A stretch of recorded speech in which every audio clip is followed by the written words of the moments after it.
in the program.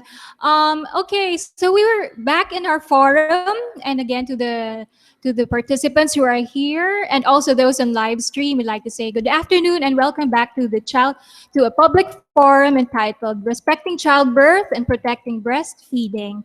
This is part of the Wonderfully Made, Empowering Mommy, Nurturing Baby Breastfeeding Awareness and Respectful Birth campaign, a campaign that is in partnership with the University of the Philippines Open University, Office of Gender Concerns, and Latch Los Bañas. So back to our program. So this afternoon, we will have our next speaker.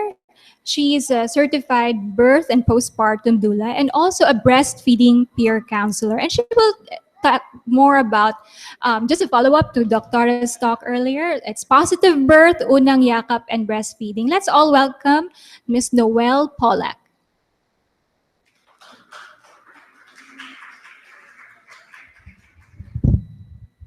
Hi, good afternoon. Thank you, Vanessa, for inviting me here. Thank you to Isabel for also reaching out to me about this forum.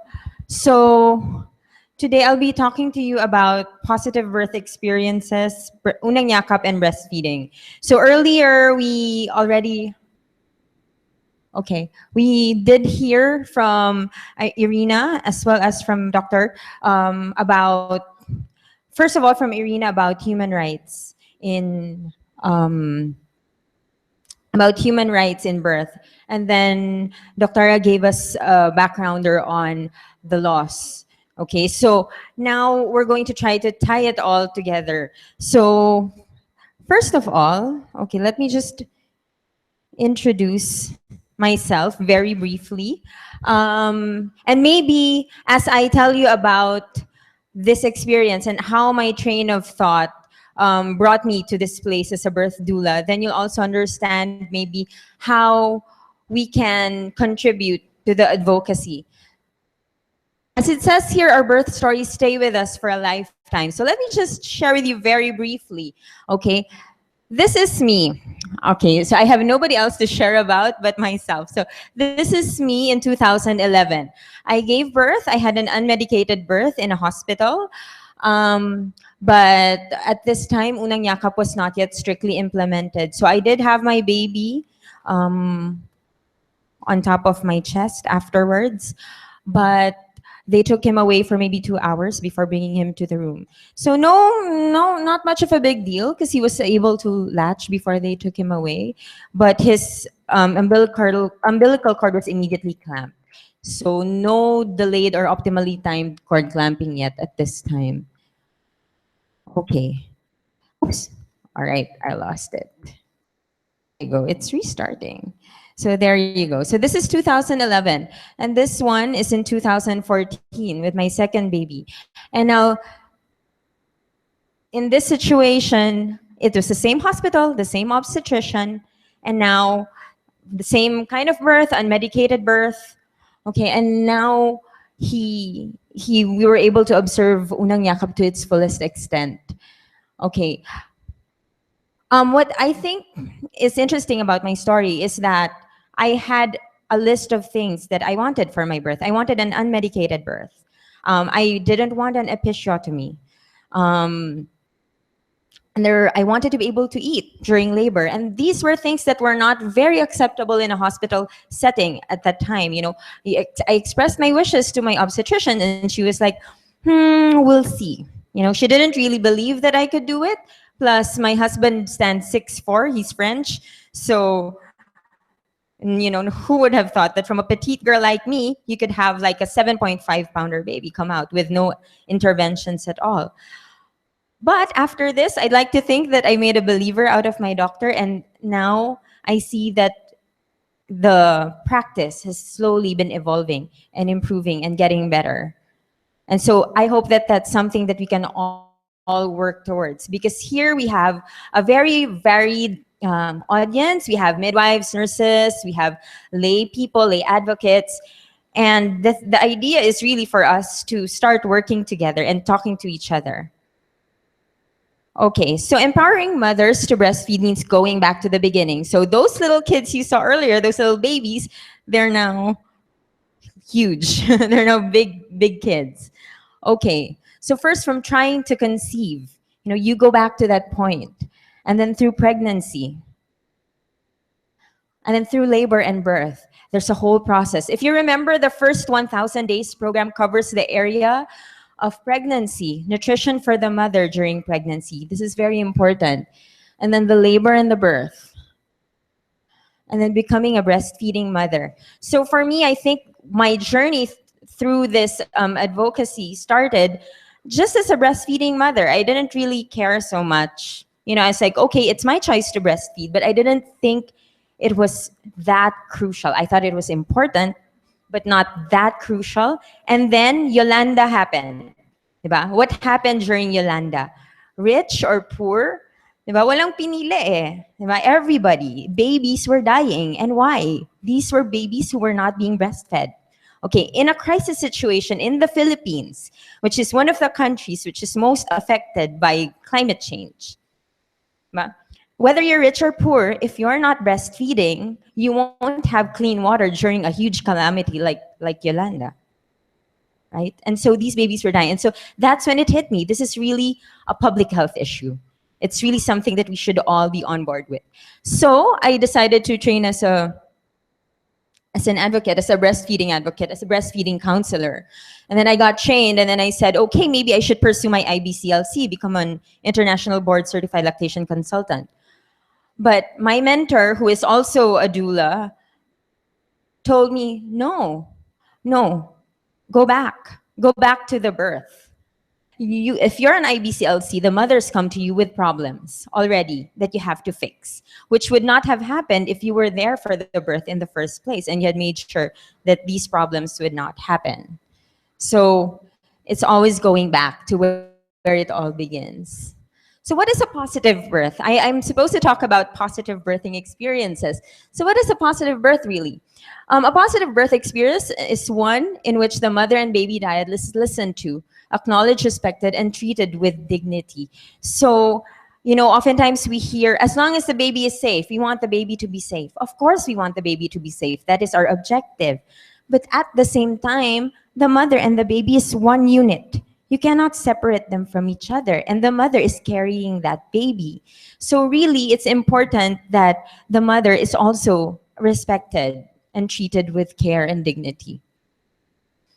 Okay, when a woman has a positive birth, or what we call these days, there's a whole movement around it, gentle birth in the Philippines. It's otherwise called a gentle birth. She feels safe and she feels capable. And so if she feels safe, she feels better able to trust her care providers. Okay, be it her doctor, her midwife, her nurse, or whoever is around her. And one can have a positive experience regardless of type of birth. So we know that cesarean deliveries are a reality.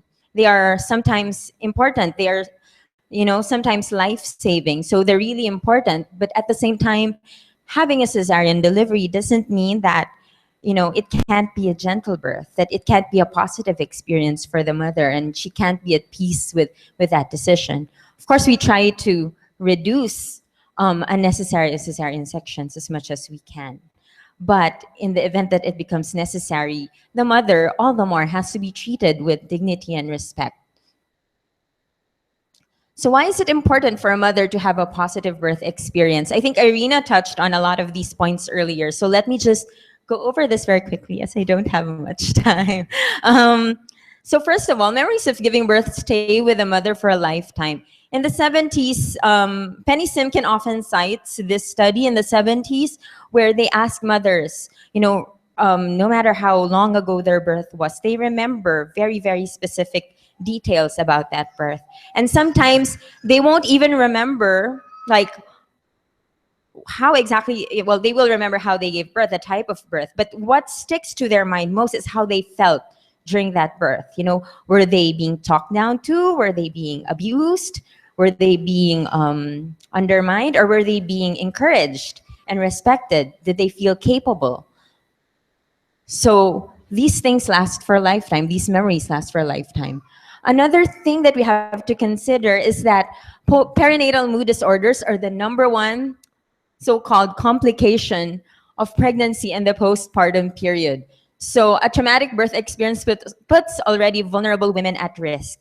We have to remember that there's a huge percentage of women. Some statistics say 1 out of 4 women will have been abused in their lifetime. And so when we approach mothers, we have to treat each mother as if she had gone through this, because we don't know how our hurting words, how our insensitivity could trigger mood disorders or depression that is already existent. So for mammals, if there are too many disruptions occurring during the birth, post-birth bonding will fail. There are mammals who reject their babies after even just an assisted birth, even just after a cesarean delivery. Some of these animals will not breastfeed and or will not even go near their babies, will not take care of their babies. And we have to remember, I mean, of course, in our minds, we love our children and we want to take care of them. But remember, we are mammals. And that whole interplay of hormones that Irina was talking about earlier, they hold true for us. We have hormones that for attachment and for bonding and parenting. And there's simply some parents who have been in traumatic situations who feel like, they don't understand. They're supposed to fall in love with their baby. And when they look at their baby, they feel like it's not theirs. So this puts that baby at risk as well. So we put both mother and baby at risk in a situation where the mother has a very traumatic experience. So also in such cases, sometimes the babies get stressed out. And a baby who is stressed out and dysregulated will have problems with feeding behavior. Normal newborn behavior and instincts will be more difficult for them. So sometimes you have babies who who seem to not have the suckling reflex. Yeah? And so as such, gentle birth sets the stage for positive outcomes in terms of nutrition, but not just nutrition, but also emotional development, mental development. Okay, so what are the effects of a positive birth experience?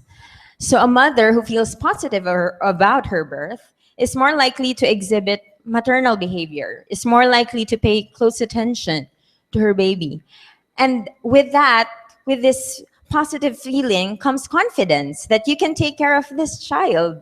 Maybe you're a first-time mom and, whoever, I don't know who's prepared to be a mother, but I certainly wasn't prepared to be a mom. I thought I was. And then the baby comes and you're just like, what do I do with this crying little child? So maternal confidence is really important because it's been identified. If you've taken a look at some of the recent studies, predictors of breastfeeding duration, maternal confidence is one of the most important factors which determines breastfeeding duration. So if those are the things that you can get out of a positive birth experience, then what risks do traumatic births entail, right? You can just imagine the flip side of the coin. If the mother does not feel connected to her child, if the mother does not feel the maternal instinct and the confidence, will the mother breastfeed her baby? Maybe for a while, but for how long? Yeah? So that's one thing for us to think about. And now, looking at positive birth experiences and incorporating the idea of unang yakap, I think we can't really separate the two, because this is the whole positive birthing experience is part of, a big picture. And unang yakap is just the tagline for something that is already part of a positive birth experience, right? So, Dr. already mentioned earlier the details on the EINC, the Essential Intrapartum Newborn Care. Okay, so this is one example of a mom who has enjoyed unang yakap. Okay, so things you have to remember, there are 4 main steps, right? So this is a time-bound thing. I mean, at least if you're in a hospital facility, maybe if you're at a birthing home or for home births, perhaps, the timing could be different. Maybe, the umbilical cord won't be clamped until it completely stops pulsating, which could take even more than 10 minutes. But for our purposes, just for this talk on breastfeeding, we'll focus on skin-to-skin contact, optimally timed cord clamping, and non-separation of the mother-baby dyad. So we'll play around with these concepts for our talk. Okay. So the importance of skin-to-skin and non-separation is well established. So we had, Fabella kind of acted as like a pilot center where unang yakap was tested, and now everywhere in the world you hear about the first embrace. But this idea of skin to skin is not something that only we have in the Philippines. Everywhere else, more and more people are starting to see how important it is. And we're at a very interesting time in history, because now, things that I wanted before, when I didn't know about Unang Yakap, when I didn't know about all of this research, sounded to other people like, Noel's being a hippie granola mom, being very, peace and love. And a lot of people thought, these were things just in my head, just weird things that Noel preferred. But actually, there's a whole, now we have all of the research coming out supporting this hippie granola lifestyle, and it's not out of the ordinary at all. It's actually something that is very innate to us as human beings, and is very essential for our survival. So it's not very clear. So microbiome colonization from the mother, again, as was discussed already earlier. So the baby shares the same bacteria as the mother. And then secondly, you have non-separation is beneficial for emotional regulation. Non-separation keeps the heart rate stable, keeps cortisol levels in check. So cortisol, the stress hormone, okay, we keep those in check. And because babies are less stressed, they sleep longer, or they're able to have longer periods of really deep sleep. Nils Bergman is one of the doctors who really focuses on kangaroo mother care, and they've found that really the stress hormones of babies who are kept separated from their mothers stays high. These cortisol levels don't go down even after the baby has stopped crying. And then it encourages breastfeeding behavior in the baby and promotes feelings of commitment and attachment in the mother, that she's going to nurture her child. The stage. And so what happens to the breastfeeding relationship when unang yakap is not implemented? Okay, I'm an administrator. Well, I'm one of the administrators of an online group, Breastfeeding Pinays. We have close to 100,000 members, and we hear this every day. What does implementation look like?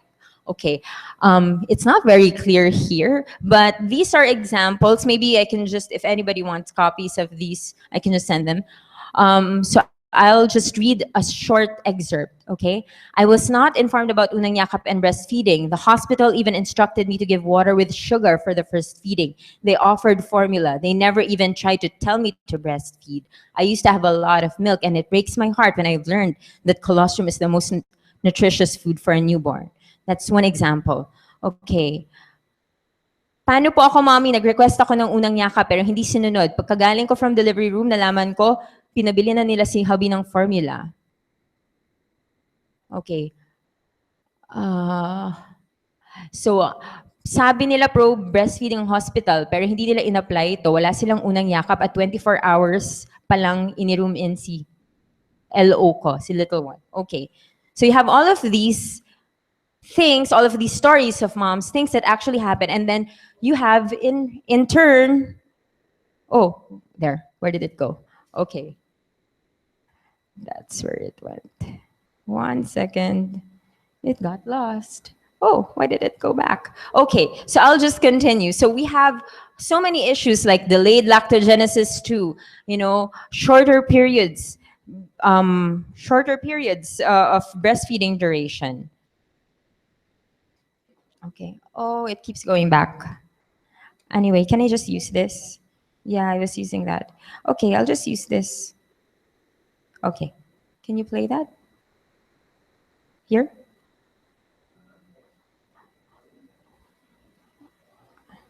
All right. So it's not showing anymore what happened. So what happens? the breastfeeding relationship is compromised. See? Okay. So there, no unang yakap, compromised breastfeeding. Huh. We're losing it. Anyway, so unang yakap helps mothers achieve their breastfeeding goals. All right, that's the long and short of it, really. So it should be something that becomes a priority to us. It says here, achieve ang unang yakap, delayed cord clamping, rooming in agad. You know, moms are very happy. Nakakatuwa pala ang hospital na nag-aabide sa rooming in unang yakap at breastfeeding kay baby. Possible pala talagang walang hirap ang mommy kung meron namang adjustment, konti lang. So we hear so many complaints about moms saying, you want me to breastfeed, but why is it so hard? And that's true for all of us. We want moms to breastfeed, but we're not helping them, right? Where there's a huge disconnect between what is optimal and what implementation looks like for all of us. So by implementing it, unang yakap, we help the mother-baby diet overcome challenges that may be brought about by necessary interventions, even necessary cesarean sections.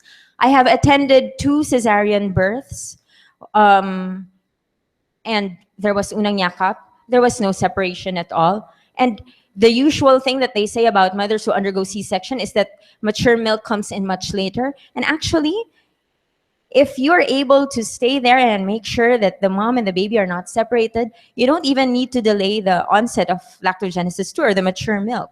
So these challenges are there. But if we do things right from the beginning, then it doesn't have to be so hard. It doesn't have to be so hard for moms. And we protect the babies at the same time.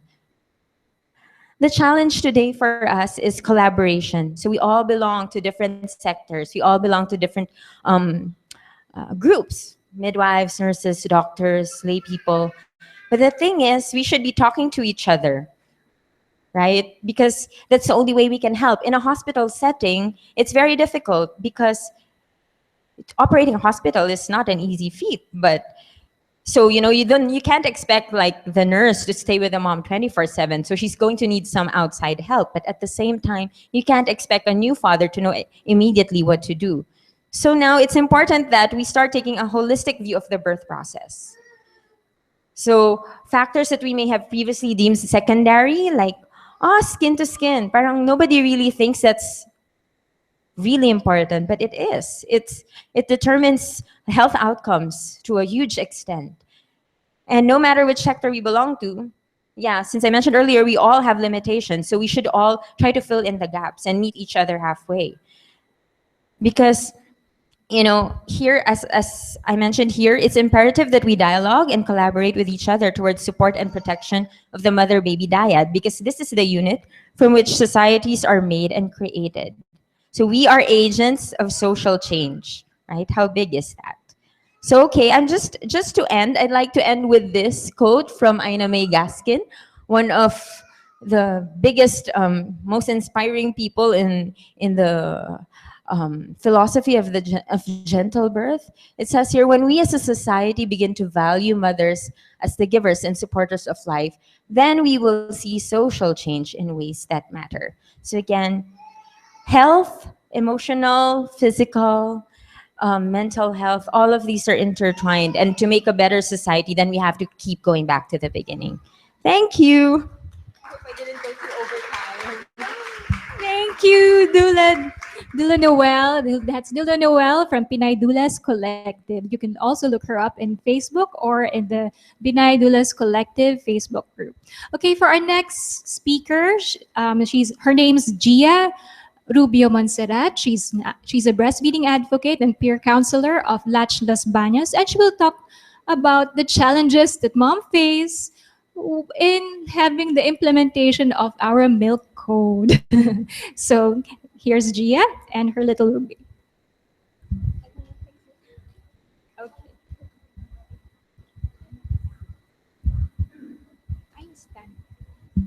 I will just.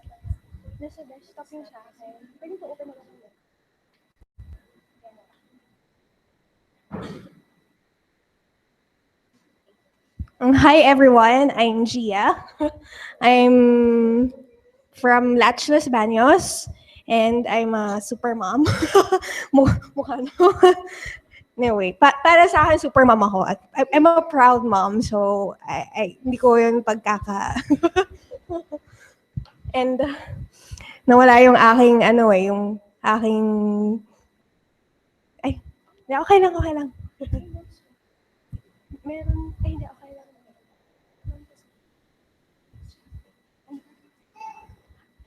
No, she won't. Kukunin daw yung bag. Ayaw na anak ko na tatanggalin yung bag eh. Anyway, I'll be discussing about the milk code. Just an overview because kanina si Doktora naman na-discuss naman yung tungkol sa milk code. So, wait.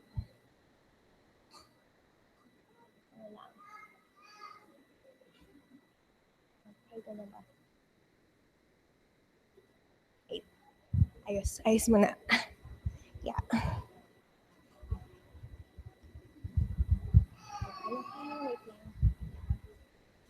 Hinga muna, hinga.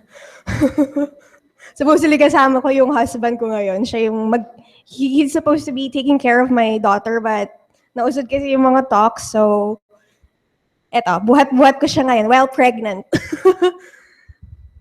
So I'm just gonna be telling about the overview about the milk code. So ikaw na lang. Sige, may tagapindot. Thank you. May tagapindot. Effort. So I'm just gonna tell you about the definition now, its history, its coverage, and mostly about the violation and effects of violation, and what's our role, especially for the health workers. But I won't be emphasizing about that because I think si Doktora kanina, she already discussed about that. Yun. Tapos, and how to report yung violations na to. So, basically, pa-click pala. Basically, back. The milk code, ang kanyang umbrella lang, because this is different from, of course, the other law that has been discussed, like the RA 7600, that about nursing moms, yung mga protection sa mga ganon. But I'm just gonna discuss about milk code per se, which emphasizes the promotion of breastfeeding. And so it ensures safe and adequate nutrition for infants through promotion of breastfeeding. And of course, because there's a competition against breastfeeding, so there's the part that this code protects is yung regulation ng mga promotion, distribution, selling, advertising, product public relations, and information services of artificial milk formulas and other covered products. And later, i-discuss ko kung ano yung mga covered na products. So, just a brief history lang ng Executive Order 51, yung Milk Code. So, next. So, it all started nung mga, anong year to? Anong to year? Year 1867, when the founder of Nestle, si Henry Nestle, he's the first, siya yung nag-introduce ng infant formula sa market. And from there, nagsunod-sunod na rin yung ibang mga companies na like, may mga nagano ng Dairy Gold. Next, man.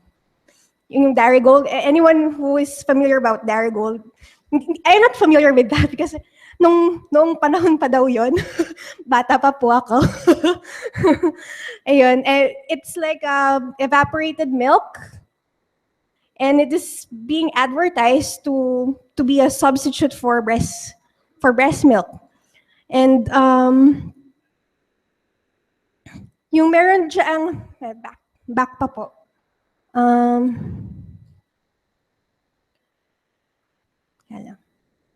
And it's also disturbing din kasi meron silang mga pinadalang mga tao sa in Africa, that were dressed up like nurses. They're not nurses, but they were dressed up like nurses, and they were selling this infant milk formulas. And sa Africa pa yun, di ba? Ayun, and it's very disturbing. So this, yung, no, next na. Hinihingal ako. Okay. So they created this international code of marketing breast milk to ensure, then to regulate itong mga business people, these milk companies, in infiltrating then yung mga infiltrating the health of people that prevents them from breastfeeding. So Philippines is part of those countries that sign up in this international code. Next. So here in the Philippines naman, si yung pangalan niya, yung then health secretary natin, si Romualdez, inopen niya yung medyo pinaluwag niya ng konti yung milk code natin that caused the decline of breastfeeding here in our country. And dahil doon, may mga nagprotesta kasi syempre it's a health issue. These are a group of Filipino women na mga nagprotesta. This is in year 2000, an administrative order issued then by Secretary Romualdez. The milk codes are napipindot akong iba. So yun, wait lang.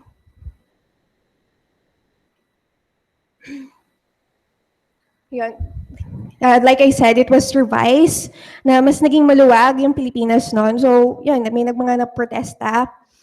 And then yung naging secretary, si Francisco Duque, si Health Secretary Francisco Duque, medyo kinalaban niya yung PHAP, yung Pharmaceutical Healthcare Association of the Philippines. Na ano siya talaga, very passionate breastfeeding advocate siya. He really push na yung right ng mga Pilipino na makapag-breastfeed.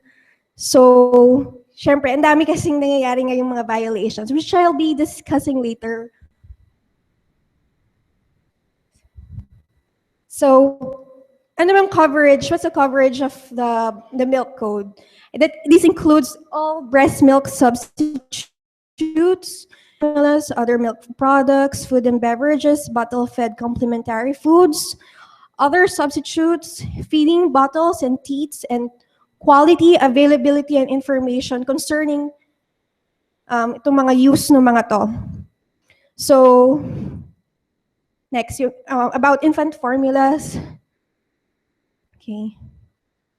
Yan.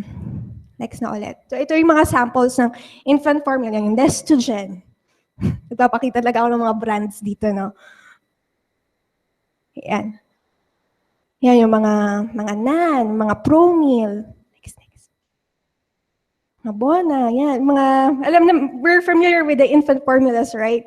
So, next pa. Okay.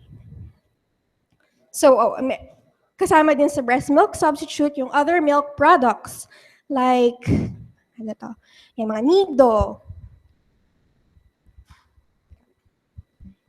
yung Bear Brand, yung goat's milk. Yung goat's milk, this is usually being recommended to those kids that are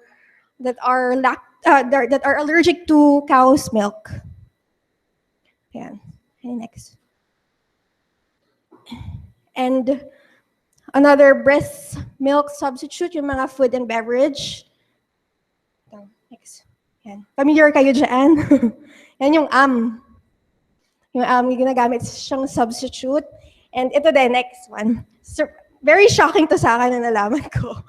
They use coffee cream, coffee cream, di ba, ang Coffee Mate, to be a substitute, and it's scary lang. It's scary na ano. So, and other breast milk substitute, yung bottle-fed complementary food, that includes yung Cerelac, yung mga rice cereal, and yung mga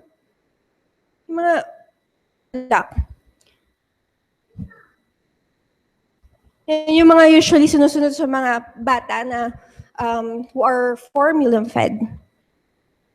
Our next one. Okay.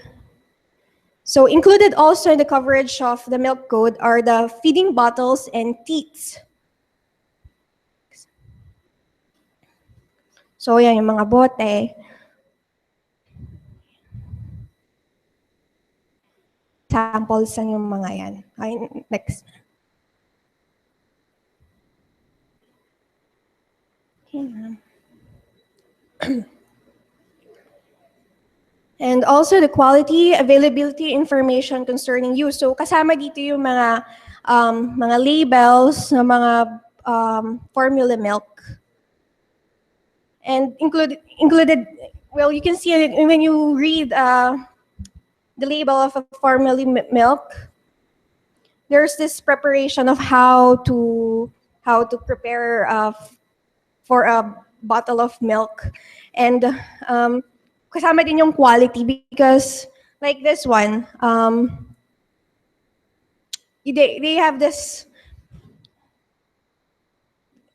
You have to hit up. Hindi ako nag-formula feed, so hindi ako masyadong familiar about bottle feeding. But alam ko magpapakulo ka ng tubig. Tapos, yung medyo warm enough lang para mailagay mo yung powder ng milk. And then, this is supposed to kill whatever bacteria that's in there because it's been processed in a facility na you're not even sure if it's clean. So that's why they have those kinds of instructions sa mga formula. So yun. Next po. Okay. Yan yung mga samples ng mga labels. Next. Yeah. Okay. Next. So kasama din yung breast pump because it affects din kasi it affects the breastfeeding relationship din kasi ng mom tsaka ng baby. So ito lang, yung mga samples ng breast pump, yung mga sa pigeon yan eh. Pigeon, sa Avent, yung mga Medela, yung mga ganyan.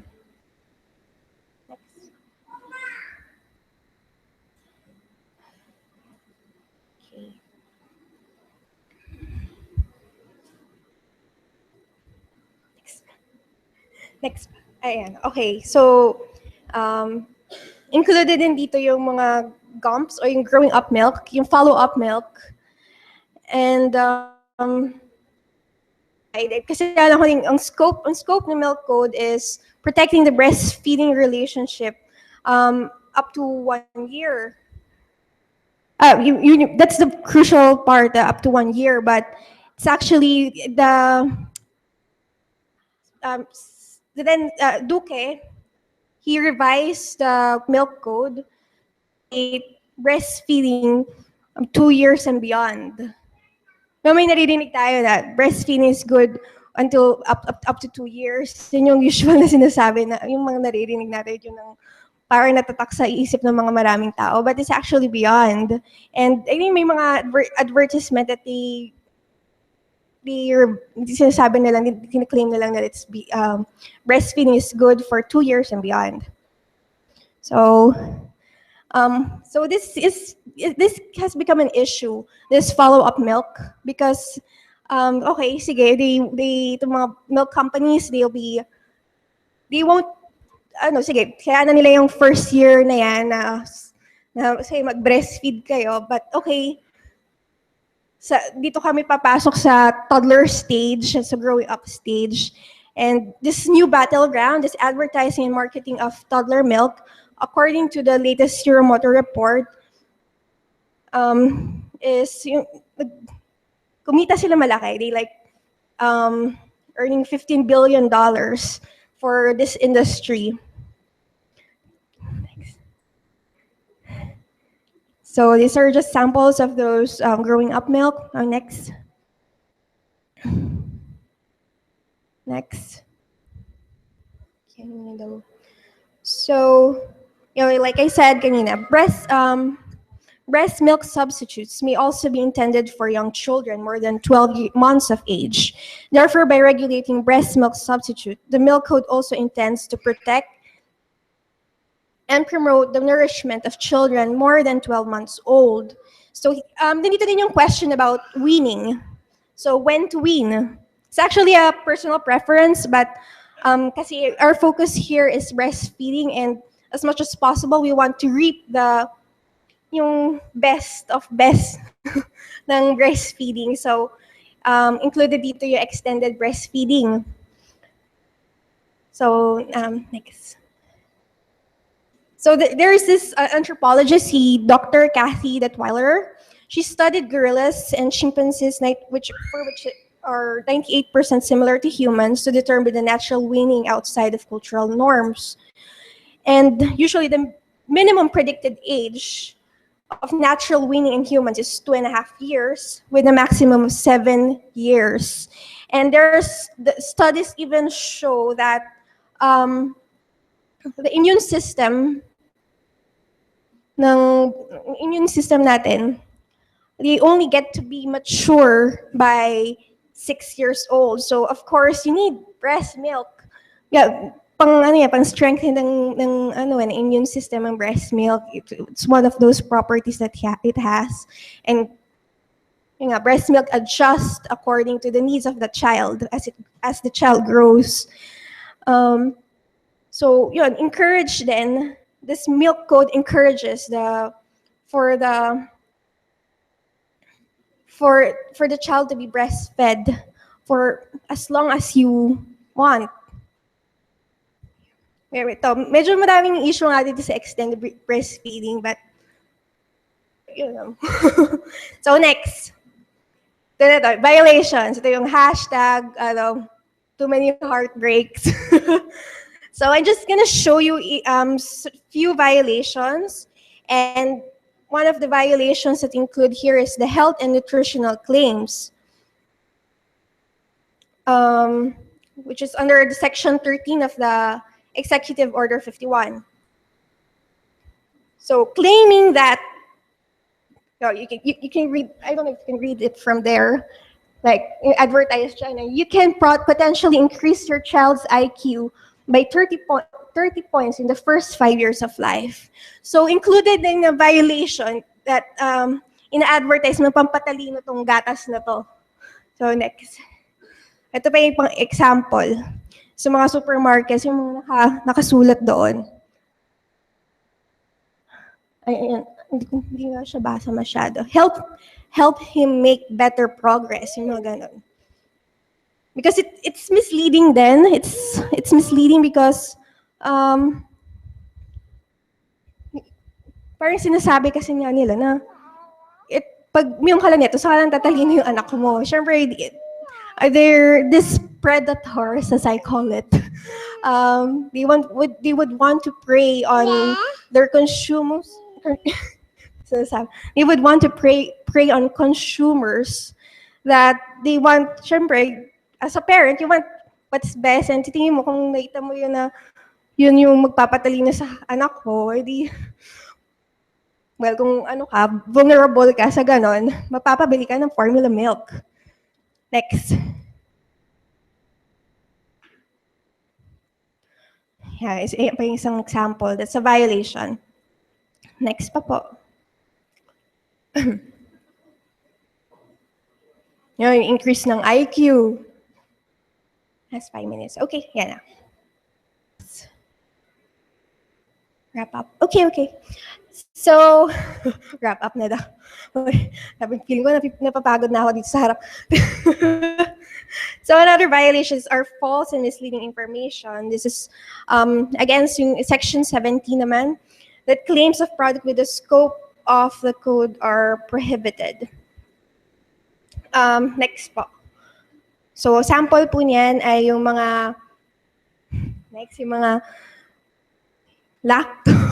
Di ba, advertise yan na, okay, inom ka lang ng gintong glass of milk and you're sure that your son or your daughter will will be very fit, will be very nourished. Ayun, yung mga violations yan. Next. Financial or material inducement. So yung mga, okay, next please. So yung mga ganyang freebies, like yung mga blocks or mga free na umbrellas. Next. Kabilang din niya dito sa violations of violations by giving away samples and supplies. Next. Yung mga, kita ba dyan? Mga hand sanitizer na may label ng ganitong milk company. And including din yung mga, yung nasa book, what? Ayun, baby book. Yeah, the baby book. Well, meron din akong ganyan. Yung baby book, bigay sa akin ng aking pedya. Next. A gift of any sort. Next. So, yung mga free samples of formula milks. And, yan. Like, meron akong class na pinuntahan, isang birthing class. They gave away breastfeeding bottles. Next. That's a violation then of the milk code. Yan, mga ganyan, mga free, Gerber. Next. Next violation naman of Section 22, involvement in information, education, and communication.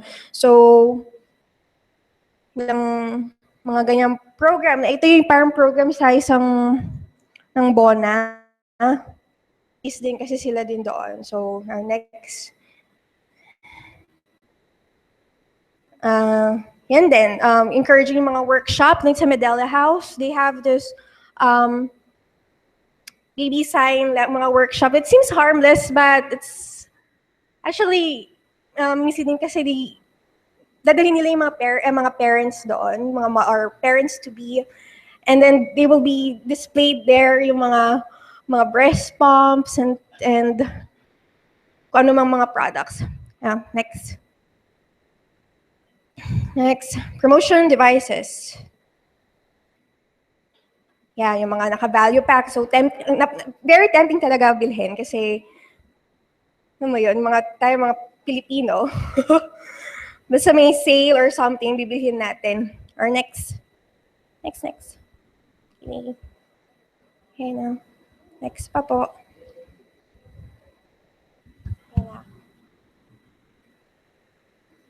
Okay, yung mga discounted. That's, hindi siya kita.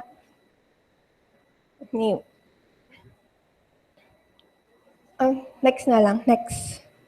So, pati din yung advertisement din. Just a mere screenshot or just one frame that violates the milk code. This one, I don't know if you can read it from there, but for it, nakalagay, pro milk. Tapos sa baba doon, for children 1 to 3 years old. And that's already a violation to the milk code. Next. Okay. So I just gotta read it. This means that a supposedly legal TV or magazine advertisement for a follow-on formula will also promote a company's infant formula. And survey also shows that mothers are not really clear, although it's already written in the packaging that this is for this age, itong milk na to, but many mothers are not really clear about those this distinction between different types of formula milk. Next. So, what are the effects of violations? Next.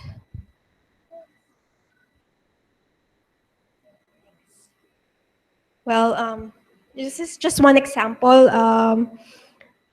This is a malnourished kid, and because the mother was diagnosed with UTI, tapos parang pinagbawal na siya pag magdede. So, ang pinapainom naman niya doon sa kanya anak, because they're poor, she's giving her daughter or son ba yan? Her baby, diluted Alaska milk. And yan, it caused some malnutrition din sa bata. And may mga breakouts and there are cases of breakouts of some rare diseases because of not feeding her baby well. Next.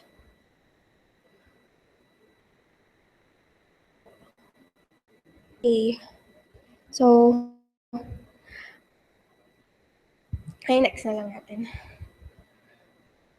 Mamadali na. So false claims and promotion are associated with lower breastfeeding, higher formula usage. And isa pang disadvantage, next please, is of course poverty. Meron kami ditong kasambahay noon that she didn't choose to breastfeed because her nipples are inverted. So, for formula feeding seems very convenient for her. The downside is it's very expensive. And umuutang siya sa kung kani-kanino para lang maano. Yun. So, next na yan. Okay. I'm gonna wrap up na. Next na po. Next na yun, Mare. Next.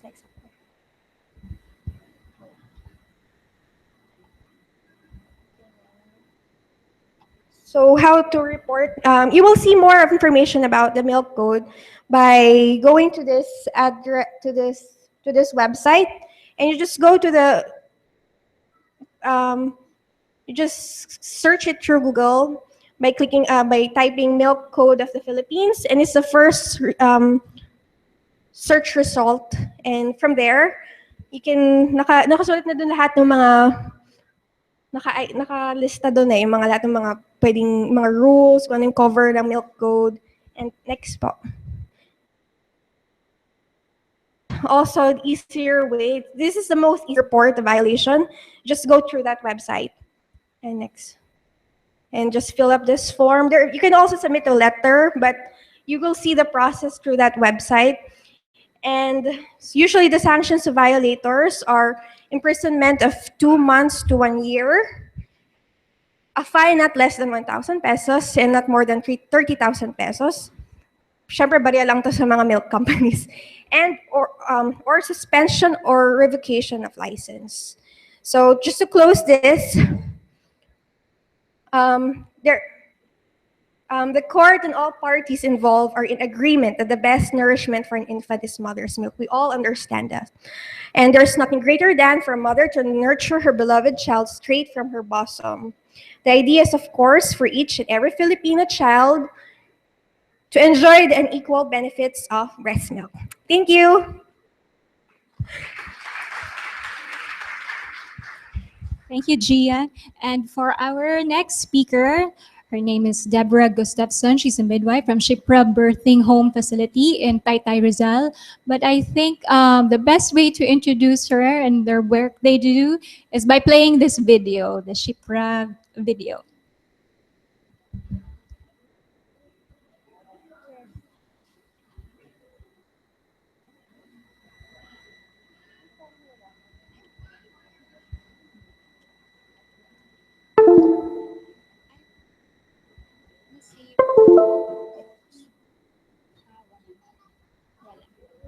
Okay. We'll play the video later on. We just have a little problem. Okay, now we'll just call. Oh.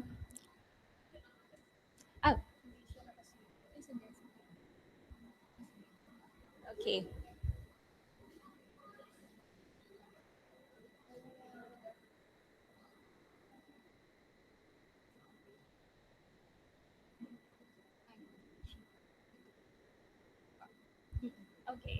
Okay. Just watch the short video.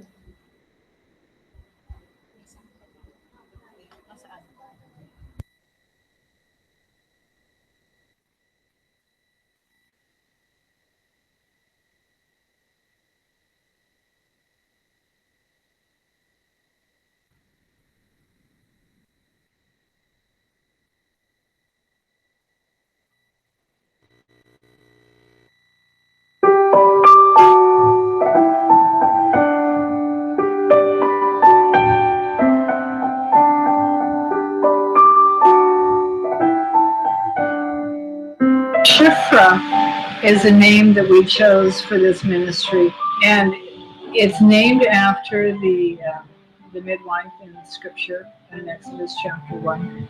There were many reasons why we chose her. we felt that she protected the sanctity and dignity of the family, cared for the woman, and stood between, put herself between power that would destroy and these families that had no power against, no strength against the power like Pharaoh had. Caring for women in childbirth, it's a justice thing. For me, it is about human dignity, and it's about treating people with love and respect and dignity and safety and care and joy. And these women from the margins, they got none of that. So I think that our mission and our vision is redemption. And the whole way we do that, if you will, is hospitality. It's loving people, it's welcoming people, and it's saying to everybody step, you are welcome here. You are welcome here. And we will walk with you as absolutely as best we can. We will walk with you. Shifra is a birthing home, a home away from home, a place for families to come and experience the joy of birth. Our work is to be there for women, be there for moms in their birthing experience and their pregnancy, prenatal checkups, teaching time about childbirth, family planning, and postpartum care. And all that we do at Shifra Birthing Home is really supporting a woman as she's created. And so we want families to come here and women together with their partners or together with their supportive family, their supportive community, to feel that they are respected, that they are an adult person who can make choices in their birth, and that she, the woman, knows how to give birth.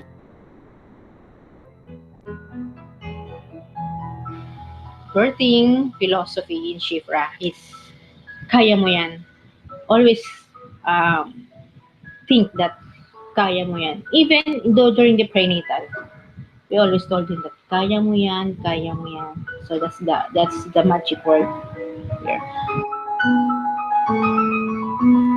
My work here in Shifra is more on community. I'm going to house after they give them birth in the Shifra. They are I'm there going down to community to encourage them to have a fully breastfeeding and to encourage the family, especially the mother, to have a family planning. So the quality of service is not only inside, it should be also outside. Then we have our seminars, and that's a series of 9 classes. There are about 8 areas that women have concerns about. The childbirth itself. So we teach about that. How do I take care of a baby? We talk about that. How about breastfeeding? And breastfeeding is a huge problem for us. So breastfeeding is a big deal. Huge deal for us is nutrition and what women choose to eat. And even if you're poor, you can eat in a healthy way. Reproductive health care. For us, reproductive health care should never be about numbers. It should never be about how many kids you've got. So I would say nutrition, family planning, breastfeeding, the birth itself, to help not afraid, is a big deal for us. Then for the women are required to come to 3. Many choose to come to all of them, and that's completely up to them. If they do, we have a graduation ceremony, and it's really fun. And some of these women, that's the only graduation they will ever have. That's the only time they're going to march to conference and things like that. That's the only certificate they're going to ever have in their life. And it is so fun to do it. So they play games. We have snacks, merienda. But it's a matter of honoring these women and saying thank you for being faithful to come. Thank you for caring about your pregnancy. Thank you for being responsible. It is a salamat po from us to them. And so every year, uh, roughly 500 women choose to do the whole eight, whole nine cleanses. Nine. Become 9 straight weeks. That's a huge commitment. And for many of them, they're coming on trikes. They are walking. They've got little kids in tow. It's not an easy trip. They don't come out of their house and step into a nice air conditioned vehicle and come down here. It's not like that. And in the rain and in the mud and then in the heat of summer and they come. Wow. So congratulations, well done. Yes, let's give them a hand.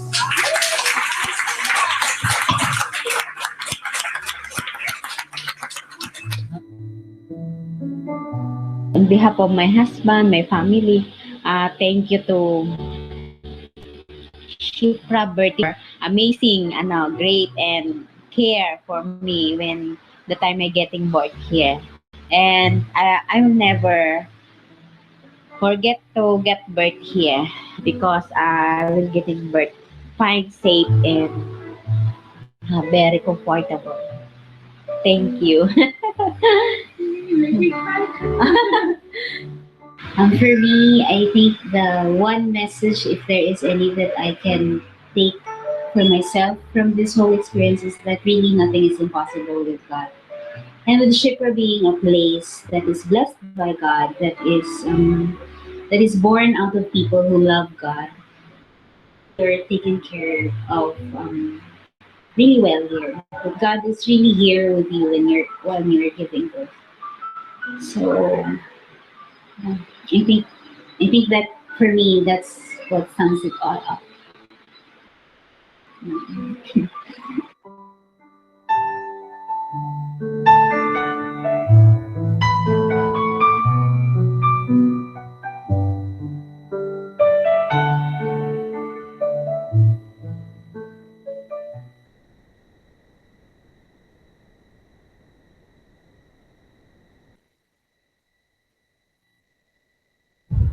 I'll warn you, I cry a lot. I'm Deborah, and I want our Shifra team in the back in purple shirts to stand up and stand up!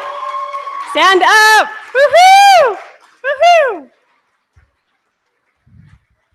It is teamwork.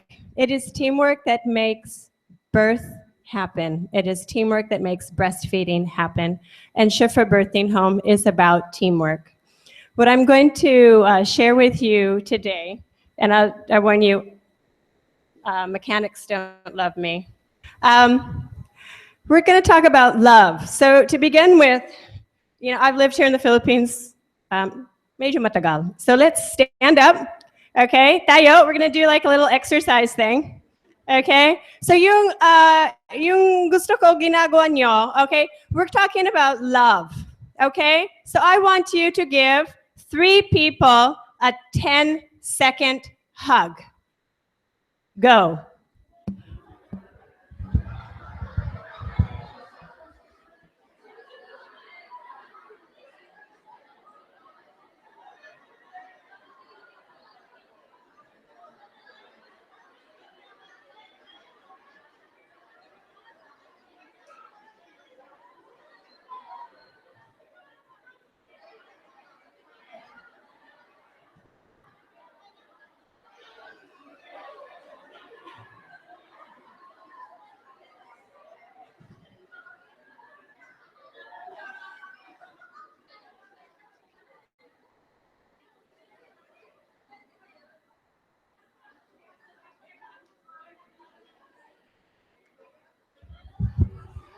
So, you can sit down now. How do you feel? Kamusta ka po? You're smiling na, di ba? You just had a little love. Okay? Because this is all about love. When we talk about birth, pag sinabi namin yung mga buntis, pregnancy, birth, we're really talking about love. So how do we get love? Di ba? Bakit, what happens first? Well, we set the mood, di ba? You do the candlelight. You make it beautiful area. You make it, oh, it's romantic, right? Well, we do that for yung mga unang date, but sometimes we forget about the mood, okay? As a birth care provider, as a midwife, we cannot forget about the mood. We need the candle lights. So what comes next after the candlelight? The kiss, right? We got a little love going, okay? So here we see yung asawa is kissing his wife's hand very gently. Okay? This could be, when you see that picture, that could be yung proposal, di ba? Will you marry me? Do you love me? Okay? But this husband is next to his wife in labor. She is laboring to give birth to their baby, and he is kissing her hand gently, softly, lovingly. Actually, this particular husband, ayaw nang ayaw siya kasama sa asawa niya pag nanganak. Ayaw. And his wife is my good friend, Joy. I'd known for 7 years, and I knew her before she met him. So, I was like, he is coming to your birth. Kasama siya. Kahit ano, sabi ko, kahit dyan lang sa Shifra bahay paanakan, kung ayaw niya sa loob, okay lang din. Kahit basta nandyan. Pero sabi ko, kaya na yan. Just like the doctor said earlier, di ba? You're busy before. It takes 2 to make the baby. It takes 2 to get the baby out. It took 2. In love, you create. I love our title, Wonderfully Made. Our children are wonderfully made with love, with sex. And sex is beautiful. When we make love, that is our hormone, oxytocin. Yung sinabi ni Irina kanina, the hormone oxytocin, it's our loving hormone. So, for my friend Joy to give birth, she needed her husband, oh, the picture's gone, sorry. She needed him to be there, to be present, to be strong, to be gentle, to kiss her hand lovingly, to give her the gift of love, wonderfully made, the same thing that created your beautiful baby is what will help you to give birth, oxytocin, love. So what happened was when Joy, first we just gently coaxed the husband, you can do it, kaya mo yan. As Grace said in the video, that's our magical word, kaya mo yan. And he came, and at first he was outside of the room, but then he saw, oh, it's just a bedroom. It's Shifra Bai Panakan. It's not a hospital. Doesn't look like a hospital. It's a house. It's a bahay. Shifra birthing home. And he thought, oh, it's not scary. Hindi siya masyado takot. I can just sit next to my wife and be with her. And they had a beautiful birth, beautiful water birth. And through their birth, they're working together. They have created more love, more success in your marriage. So so we say, birth is beautiful. It's beautiful. You, as a woman, you are beautiful. And sex is beautiful. Oxytocin, our love, is beautiful. Well, just think about it. When we make love, do you want bright, shiny lights like this? No. Do you want, okay, some people do, okay, it's okay, yeah. Sometimes you do, okay, that's okay. What kind of music do you want, or do you want any? Do you want silence? How do you want to be touched? Be touched gently. We don't want sharp words, ugly words to be around you when you are making love. We want soft, kind voices.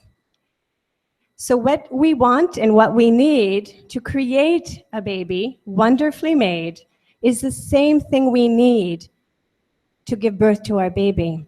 So as a care provider, as a midwife, as a nurse, as a government official, we need to remember that it takes to give birth. What environment do we need to create a beautiful birth?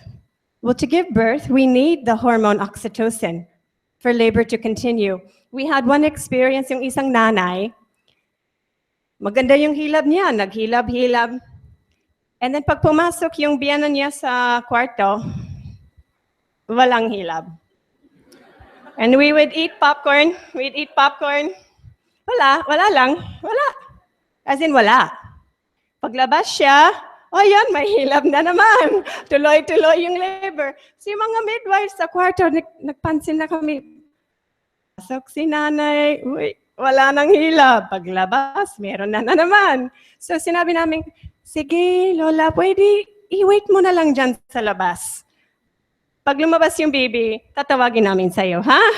So hindi yung problema, just sinabi lang, sige, dyan ka lang muna.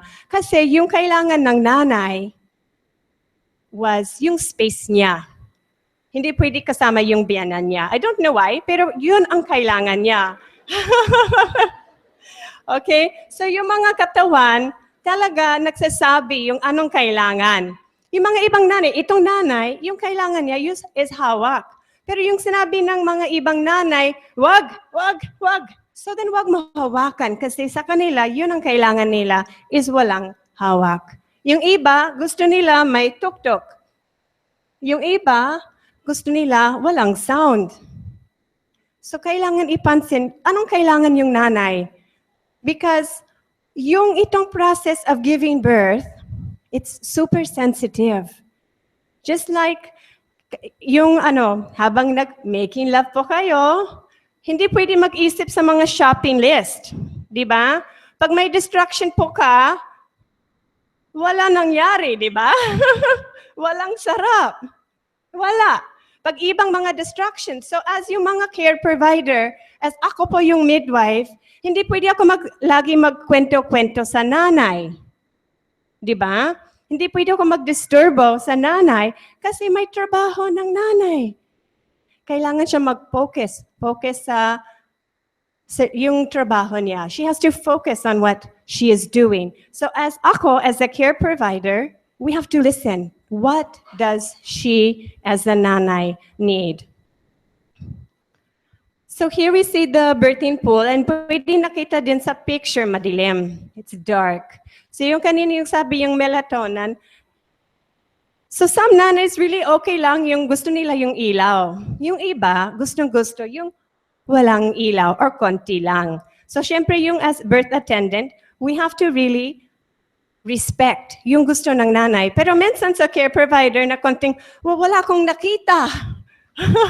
Ano nangyari pag lumabas yung bata? Hindi ako nakita yung puwerta ng nanay. It's okay lang. Diyan lang. Lumabas. Walang problema. Hindi kailangan nakita mo lahat. Okay? You just have to tingnan yung mukha ng nanay. And kahit konti lang yung ilaw, we can still continue to monitor the mother with a Doppler. Pwede tingnan kung okay pa yung baby. So hindi kailangan yung masyadong ilaw. Pwede din yung mga lights sa cellphone mo, candles. So respect yung mga rights ng nanay, yung mga gustong-gusto niya. So, yung isa pang importante mag-iisipin, kasi minsan as care provider, we think about what we want to do. Like, this is my trabaho, I'm being paid, I need to take the heartbeat, I need to do. Lagi-lagi, gawa. But actually, we also just need to wait. So, importante sa pag nagla-labor yung nanay, hindi pwede yung mga rush yung nanay. Yung kailangan gawin lang is wait lang. yung isang nangyari sa akin, actually habang nagle-labor yung aking friend, masyadong akong, kasi kaibigan ko. So it's my friend. So I want her to have a good birth.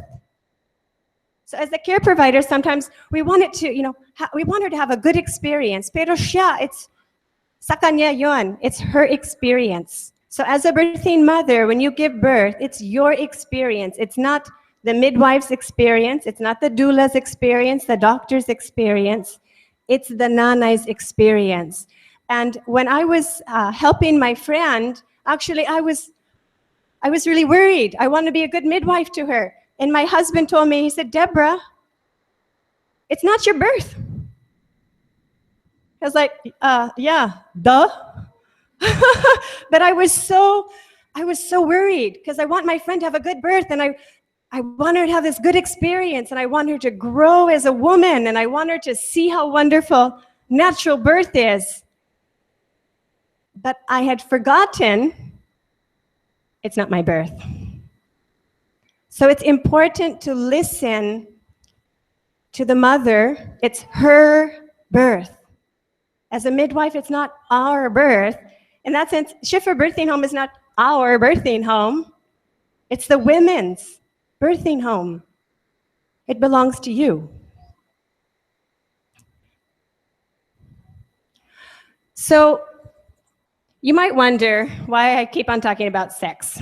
Well, I'm a midwife. So love, again, okay, look at that beautiful smile. Just take a moment and look at her smile.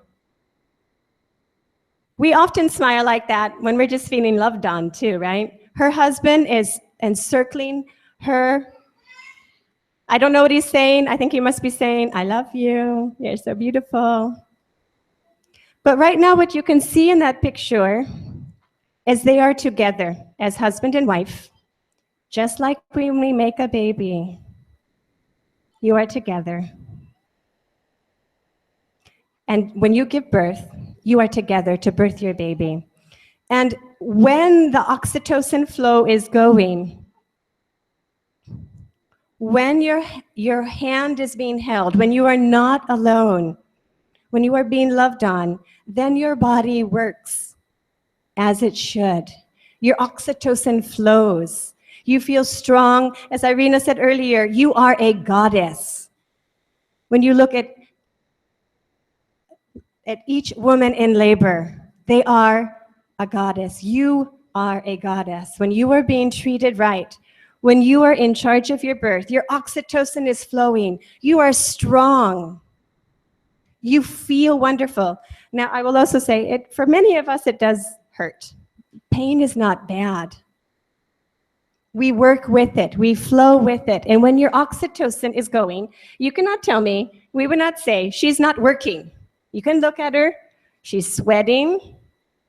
She's tired. But she's strong, and she knows. You can see from looking at her, she knows she can do it. Kaya mo yan. As we, and there, what I want to say, we as the healthcare provider, you can see, I don't know who it is, maybe it might be Betty. Is that Betty? Is that Ate Lorne? Ate Lorne is in the back. You can just barely see her. She might be massaging. I do think she's massaging the mom's back. Our job as the care provider is to step away. Many of our midwives knit, so they will calmly sit by a mom in labor knitting. And actually, it's perfect because when your two hands are busy, then your hands aren't getting in the way. So find yourself a knitting project to keep your hands from interfering. Now, if the mom needs a back massage, then by all means, go for it. But as a healthcare provider, our job is to support the husband and wife, or if she's a single mom, her and her companion, to have a good birth experience, for her to know that she can do it, to let her know you believe in her. And as a mother trusts in her body, then her baby is going to be brought forth in love, in peace, and in joy. Kaya mo yan.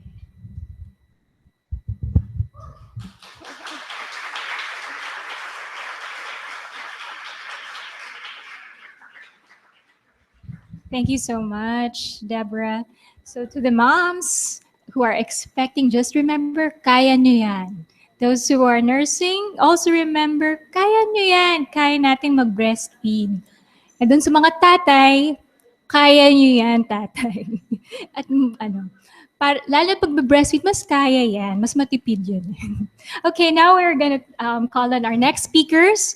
They're a husband and wife team that I would like to introduce Manny and Betty San Luis.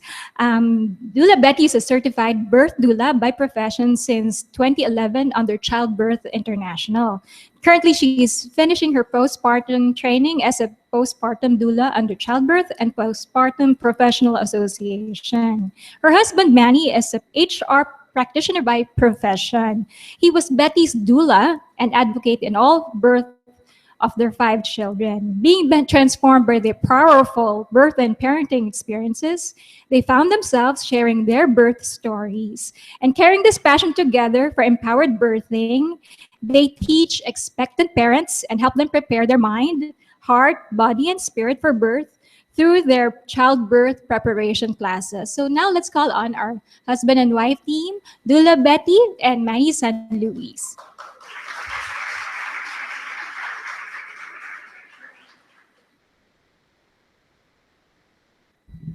Thank you so much for the very nice introduction.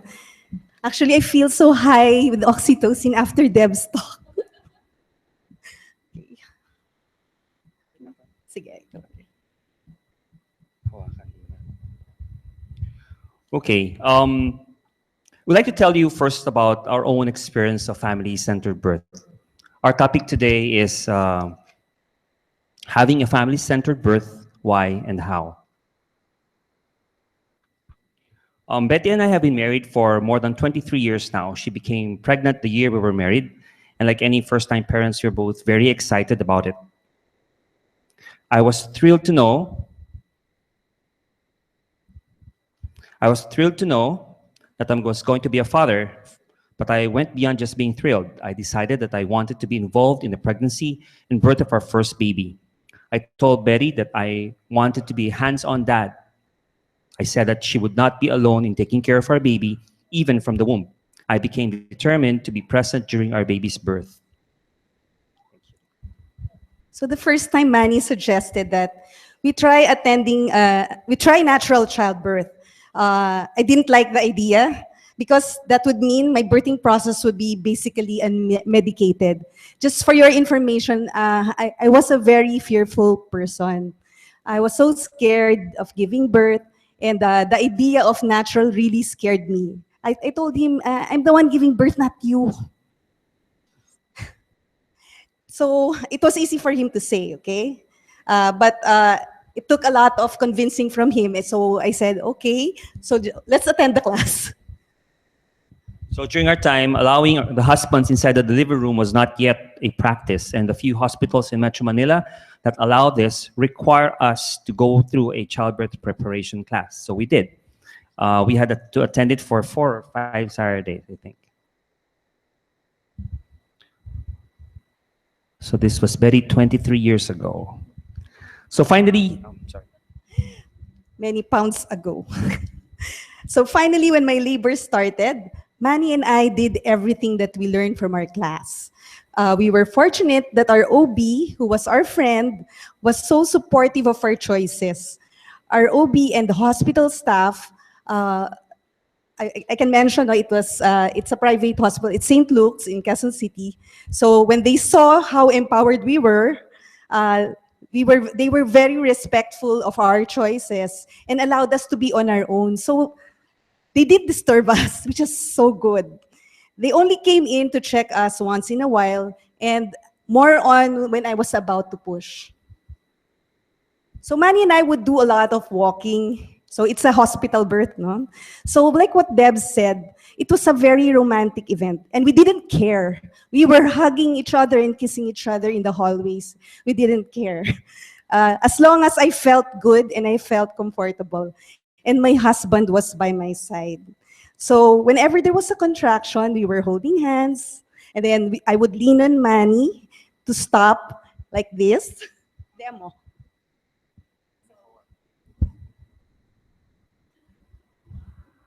Massage her. Then I would massage her back while she's leaning on me. Sometimes we do sweet dance like this in the hallway. There were nurses who were embarrassed watching us doing like this in the hospital.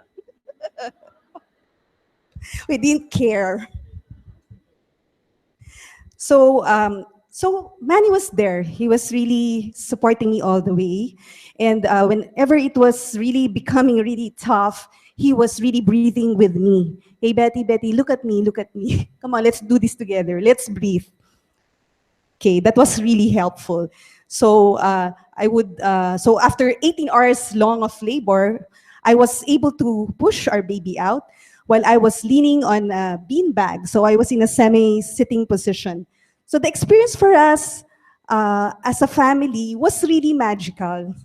As we gaze upon our newborn baby for the first time, we found her so alert and so peaceful. This was me 23 years ago. All throughout Betty's labor, all throughout Betty's labor, I was very happy that I was allowed to be with her. I was not just timing her contractions, I was also making sure that she felt loved, that she was comfortable and relaxed. I would set up some soft music for her, and I also brought a wooden body roller. That one was my best friend, to massage her back for 18 hours. I would give her ice chips to chew on for her rehydration and would give her some gelatin to eat, which was the only intake allowed by our hospital at the time. I was also her advocate as we talked to the hospital staff. There were other laboring mothers in the OB complex, and Betty told me that one of them said to her, "Buti ka pa, asawa mo, doktor, may kasama ka sa panganganak." They thought I was a doctor because I was wearing scrub suits. I really cannot imagine not being with Betty during that most important moment in our life as a couple. I was actually pitying the other mothers who were laboring there on their own.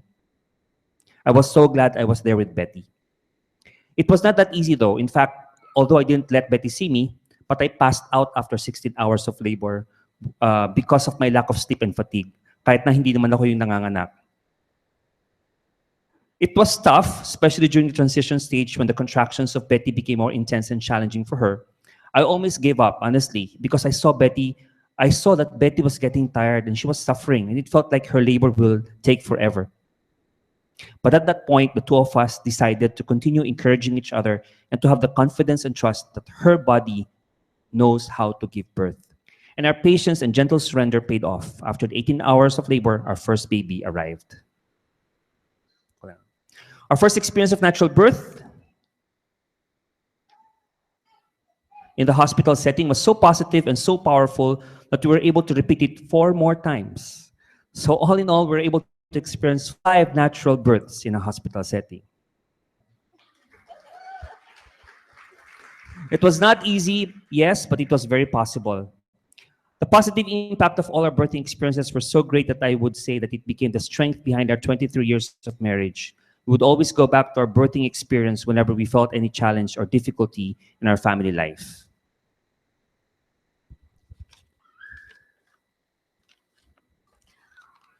Also because for birth experience, we began to have this passion to transmit, to share, to encourage, and inspire other expectant couples to also be more involved in their pregnancy, in their childbirth, in breastfeeding, in parenthood, whether it's their first child, their second child, or third child. So we have now in our classes those who are attending for their nth birth, nth time.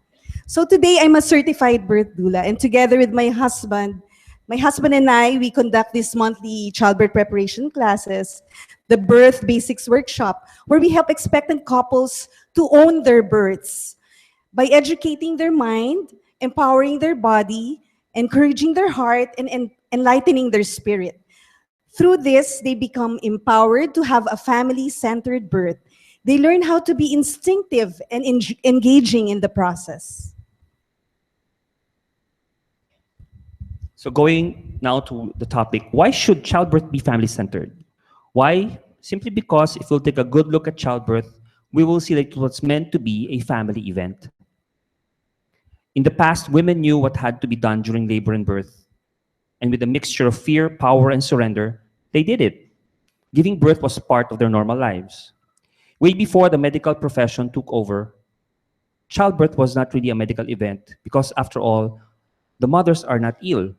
It is a natural occurrence or process that is very much part of a woman and a family's life. Childbirth was and should be family-centered because it is not just about a baby being born. The birth of a baby represents the birth of a new mother, a new father, and a new family as well. And individually and as a group, they need to be given continued love, support, affection, affirmation, and understanding as they slowly learn to adjust in their new relationship and responsibilities. Now that childbirth basically happen in hospitals, expectant women and their families are somehow drawn off course and complicated because of various choices, often dictated by medical science. Today, most people no longer view birth as a family event, but a medical event. A procedure that is done by medical professionals and controlled by hospital policies, practices, and protocols. We know and understand the importance of the medical science in helping ensure that birthing is healthy and safe. But there is a need for dialogue and collaboration for birth. So, how can we have a family-centered childbirth? So some tips for the expectant mom. So first, it's really to envision your birth. Look into your heart and see what is this birth that you want. Be determined enough and be brave enough to look at it. Don't be afraid. And then have a holistic preparation for birth. I would say that the first classes that we had were helpful when we attended the class. But when I was already there, breathing techniques, I don't know. It's not really thinking. I saw it's more an inner process. The techniques, yeah, it's there, but can help. But I would say it was really entering into your birth cave. It's that. Choose well your care provider and your birth environment. It really, it plays a big factor to choose who your care provider will be, whether it will be a midwife or a doctor. So there are doctors already who are for gentle birth. Okay, so it is really the right choice, no? And who will support the vision? Because when you write your birth plan, it is there that you get to know your doctor more. It is presenting this birth plan and talking it out, and then try to feel, yeah, of course, your care provider can say, yeah, I can do that. But we know, moms, we are women. We know is this person really going to support or not? So if we feel, maybe not, so don't be guilty to transfer. So I have moms changing doctors at what? 39 weeks, 40 weeks. So it's there, it's a right. No? Parang if you should feel that your care provider is also confident and believes in you that you can, na kaya mo yan. Okay, and then I think this was also mentioned already earlier, being empowered to make informed choices. Then let your labor begin on its own, okay? So it's really knowing, again, our hormones, how this cocktail of hormones in our body is working, how to can have more love, more oxytocin. So it's really using our natural capacity to let labor start on its own, okay? I remember, I know it was in Shipra that I think a mom, when one of the checkups, I was there, and then I heard one of our ate midwives would say, kasi the mom ata went past her due date. Then I hear one of the ate midwives would say, Ate, they won't prescribe any induction, huh? They will say, Ate, more sex lang, sipin lang. That's what they will say. I love them for that. And listen and work with your body and have continuous loving support. So I just want to let you know that it is important to choose who you will invite in your space, in your labor space, in your birthing space. It matters a lot, like what Deb was saying. No? So because, like for me, just to state a short example, so the couple that I am assisting, planning a hospital birth, a water birth in St. Luke's, and then the mom said, I won't tell my mom. Kasi she's the type that parang she's going to be parang nervous. And then, so that was the plan. So when we were doing, we recommend longer labor, saying as long as you can at home, no? So when we were in labor at home, and then we were about to leave for the hospital, and then the yaya saw that the yaya of the mom saw that we were leaving. So the mom immediately went to the hospital. Okay, what a scene. And then she was questioning the doctor, Doctor, can't you help her? You see, she's in so much pain. Why don't you offer the epidural? All these things. So it seems crazy, but it's a real thing, no? So it's important that if you think that other people won't really support you, just have it to yourself between you, your husband, and the support people that you have chosen. And avoid interventions that are not medically necessary. So, yeah, like especially in the hospitals, there are many procedures that's happening. So the routine use of the electronic fetal monitoring, it can be negotiated. They can use a Doppler. I have worked with doctors who are very open to this, that they don't need to strap the mom and let her like be in bed in like every so many hours, so that just to check if baby's okay, if the contractions are good. But it's really as much as possible, not really to disturb the mom, I would say. That is the best thing. So only when it is really necessary. These are all negotiable, even doing the vaginal exam. So there. And get upright and follow your urges to push.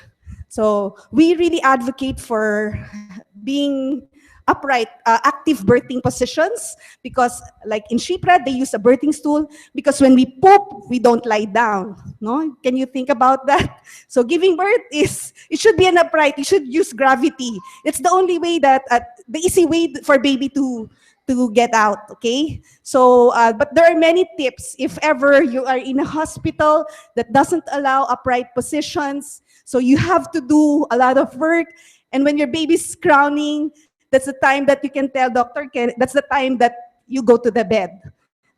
These things can be talked about. You can have a meeting with your care provider. So, and last one, ensure a calm, quiet environment for your baby. Now, tips for the expectant dads or birthing partner. I like very much this quotation by Deborah Lewis, who's also a midwife. She says, families thrive when fathers are present at the birth of their children. I cannot emphasize enough, based on my own experience and also from what we've read and learned about the research, the importance of the presence of the father during the birth of their children. It's the most loving support. It's the TLC that the mommy needs during birth. That's why it's so sad that a lot of hospitals and birthing centers would not allow dads. Part of their protocol is not to allow dads. That's very sad. No, we are always told as fathers to be involved in the parenting of our children. But how can that happen if you deny us the right to be present at the starting line, to be present at the birth of our children? We have the right as fathers to also be present. My youngest brother, her wife gave birth. His wife gave birth to their first child prematurely, and he was not allowed to enter into the delivery room. It was a vaginal birth, but so he wasn't allowed. And then a few months later, or a few weeks later, he was invited to be a birth videographer for the birth of one of the clients of Betty, and she witnessed how a couple or how a mother is birthing and how a father supports the mother. And he cried and he cried. He said, I never realized how much my wife what needed me during that time. And he felt he was denied that right. No, and there's also this dad who attended our class. He said at the end of the class, because we asked him to write, the couple asked him to write a love letter to their baby in the womb to welcome the baby. And while he was writing, after he wrote the letter, and we also asked the no, to imagine your baby answering your letter, what would your baby say? So they also write a dear daddy letter. And after that exercise, the daddy was saying, and it dawned on me as the husband of a pregnant woman. I'm going to be the dad of another human being. I'm going to be the daddy, the father of my baby. It was like an eye opener for her, for him. So it's important for us dads that we are involved in the pregnancy and birthing process because it builds the commitment in our hearts to also take care of the child with you. So to help, um, one of the descriptions that we want to give to expectant fathers is they should be guardians of the birth space, not just coaches. We dads, we cannot be coaches to our wives. Yung parang, sige, kaya mo yan, or breathe this way. Because I got mad at him. In labor, he was forcing me to breathe a certain way. I didn't feel like it. And he was forcing it on me, so I got mad at him. Because I was taught in our first childbirth class that I was the coach and that at this stage, she should breathe this way. So I was told, so when the contractions are this fast, it should be this way. So I was closely monitoring the contractions. Oh, contractions are now 5 minutes apart. Betty, breathe this way. Follow me. And I was surprised. She almost slapped me. She was so angry. I didn't feel like that way. I realized that we cannot be the coaches because we don't know what's happening. It's her body. It's the superstar of birth is really the mommy and the baby. We are not coaches. We are water boys. We only say, what do you need? What's your leader? Massage. That's who we are. But that's the best thing we can do. That's the best role that we could do. And also that we should guard the birth space. Before we dads, we don't usually take the place of taking part in birth kasi the mommy already has support. When in home births and the villages, mommy has support. But now she has no support inside the birthing room. So we have to help her to guard the birth space that she is not disturbed during her birth. So for expectant dads, number one, know what to expect. It's very important for us dads to be prepared for birth. We should know what would happen. One reason why hospitals don't allow us is because we panic faster than our wives. We don't know how to behave. We faint faster than our wives. So instead of the doctor giving attention to your wife, they're giving attention to you because you just fainted on the floor of the delivery room. So if you know what to expect, somehow you'll be more relaxed and more effective in helping your partner. Also, know what can comfort your partner. You're the best person who knows how can relax your partner. Deborah was saying that labor and birth is the most romantic, is very romantic, and that's very true. And who else can love and bring out all the oxytocin in the body of your wife than you? Okay, so know what can comfort her. Also, it's very important that dads be a team player. I know sometimes we overdo the role of a guardian of the birth space, that we overguard our partner, that we set aside all the other members of the birthing team, those who are helping your wife. So be a team player. Try to dialogue with them. Try to talk with them. So again, also be ready to wait. Labor can be very long. Betty has been telling me there's some dads, their clients, who can be very, very impatient. It can affect your partner if you become impatient.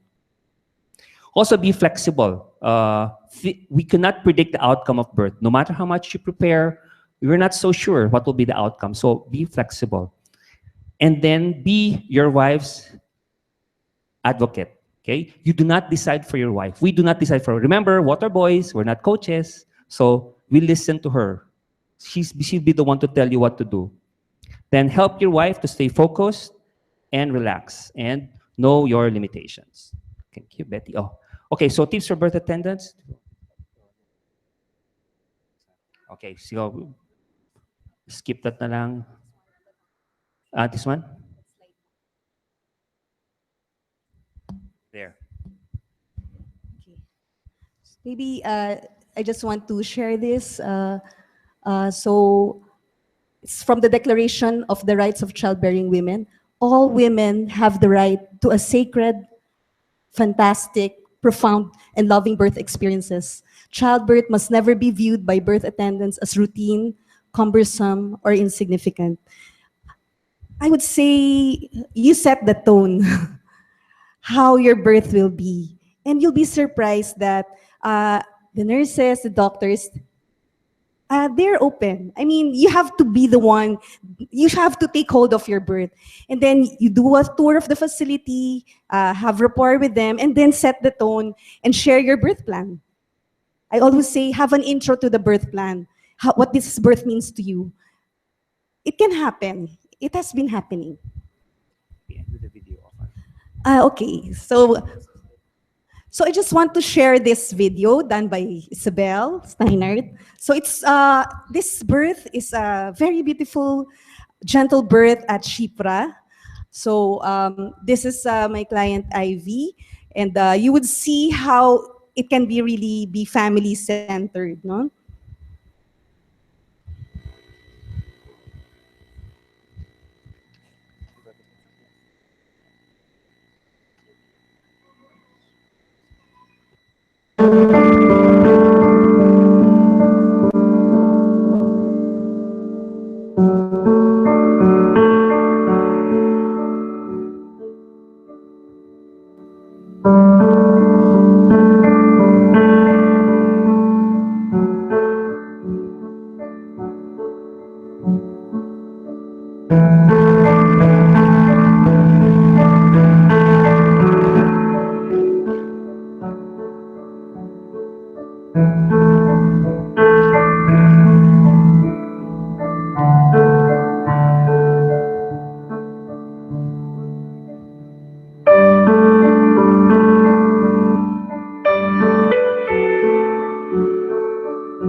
Thank you so much.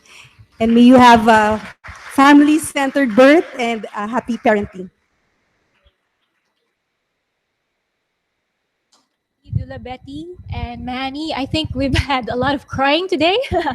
So for those who are interested to know more about the different positions for active labor, Ate Deborah will be coming back to talk for our second part of the program. Her talk now is about the effort in birth to reduce to reduce the birthing time. So she will do a demo for us.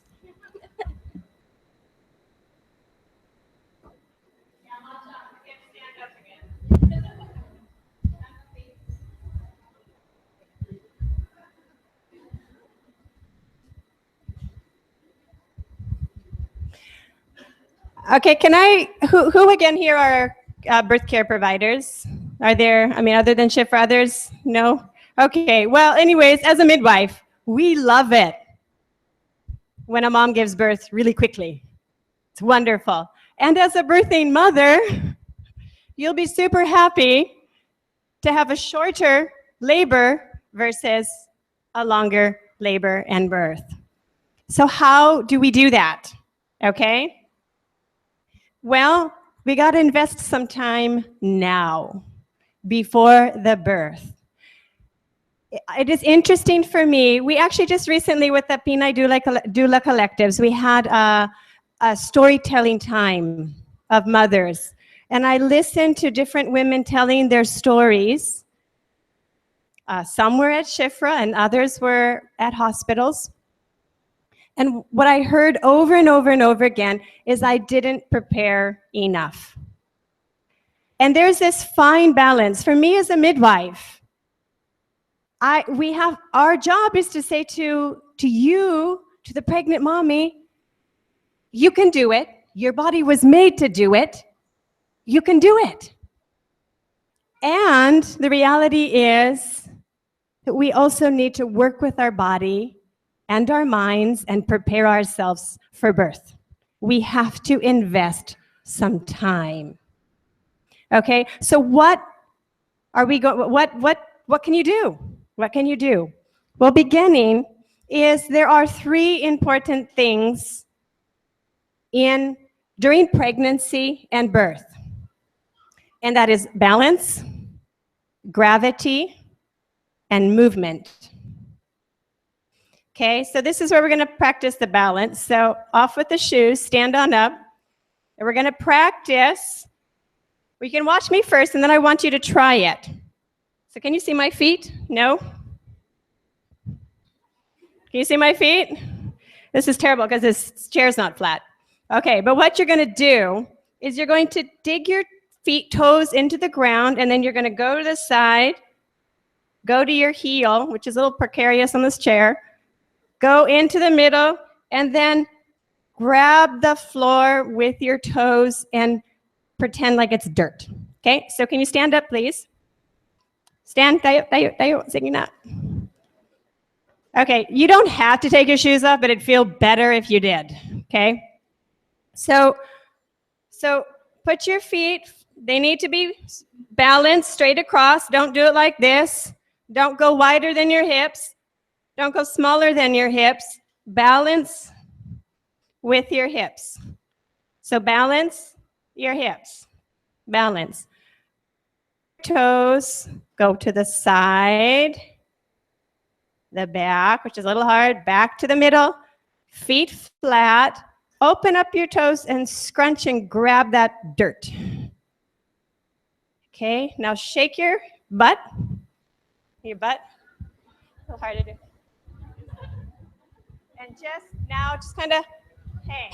Kind of let your. Do you feel a little bit solid? Medio? Okay. Okay, so find balance. You can sit down. Thank you. Okay, so in pregnancy, you need to be balanced. So in a little bit, I will show you some exercises that will help you find more balance in your body. But some of the simple little things, and I have wonderful pregnant mommy to help me later in just a moment. But just some simple daily things. And actually, honestly, this isn't just for pregnant women. Most women will find benefit from doing all of these exercises, and even men. Later, the inversion upside down thing, it's good for guys too. Are in that same way, but it's okay. So when you're pregnant, sit in a way that your knees are lower than your hips. So, and since these chairs are not the perfect thing, but this is even here. You can see my knees are lower than my hips. So that means don't go like this. Sit forward, be balanced. And the best thing for finding balance, and it's so good, we have the sit bones. They're for sitting on. They're right back here on your butt. When you sit down, shake your butt. Find those ponty bones. Find them? You got them? Yeah? No, not yet? Got them? Okay. You'll find when you're sitting on your sit bones, you're sitting straighter. You have found balance because you're now sitting on your sit bones. It's so cool that they're named that, right? Okay. So when you find balance, then what we achieve is balance inside. So your uterus, pregnant, okay? So I'm not pregnant, but my uterus needs to be sitting balanced inside so I don't have back pain, okay? So I don't have intense menstrual cramps. For you, if you're pregnant, it's even more important. I don't have a little flicker thing. Sorry. Is it back here, the flicker thing? So when you are pregnant, sorry, I like talking, but I don't like things. So that's a beautiful artistry there of a baby inside, okay? So when you are balanced, when your uterus and your pelvic floor, so the whole underneath side of you, are balanced, then your baby's position will be correct. And for you to have a good, straightforward birthing experience, your baby needs to be in the right position. Now, sometimes we just often think, oh, the baby's head down. That's enough. No, no, no, and no. We need your baby, you want your baby to be, for birthing, on the left side. Left side is better than right. And the reason is because if the baby's on the right, it's easier for it to go posterior. So we have discovered left side is best. And on the anterior side, not back over here, not back over here. That will help the smallest part of your baby's head to be the part that comes through your bones. You've all heard the story, diba? You've all heard it. Oh, my neighbor had a C-section. Maliit ang sapit-sapitan niya. Ang liit. Diba? Hindi siyang kasya. Malaki yung bata. Maliit yung nanay. No. Most of the time, no. It's not that her baby was too big for her pelvis, or we often say that her pelvis was too small. So we make a negative, derogatory comment about the mother's body. No. It is, it could be, it can be, and we've seen this as midwives, it can be that baby in that position, the the baby could not fit through. So just touch the top of your head, not this part. Okay, top, and then move back to that curly little part that annoys a lot of people. Okay? That's what we want to come out first. Now touch the side of your head. You got those knobby things. We don't want that to come first, but often that is what is coming first.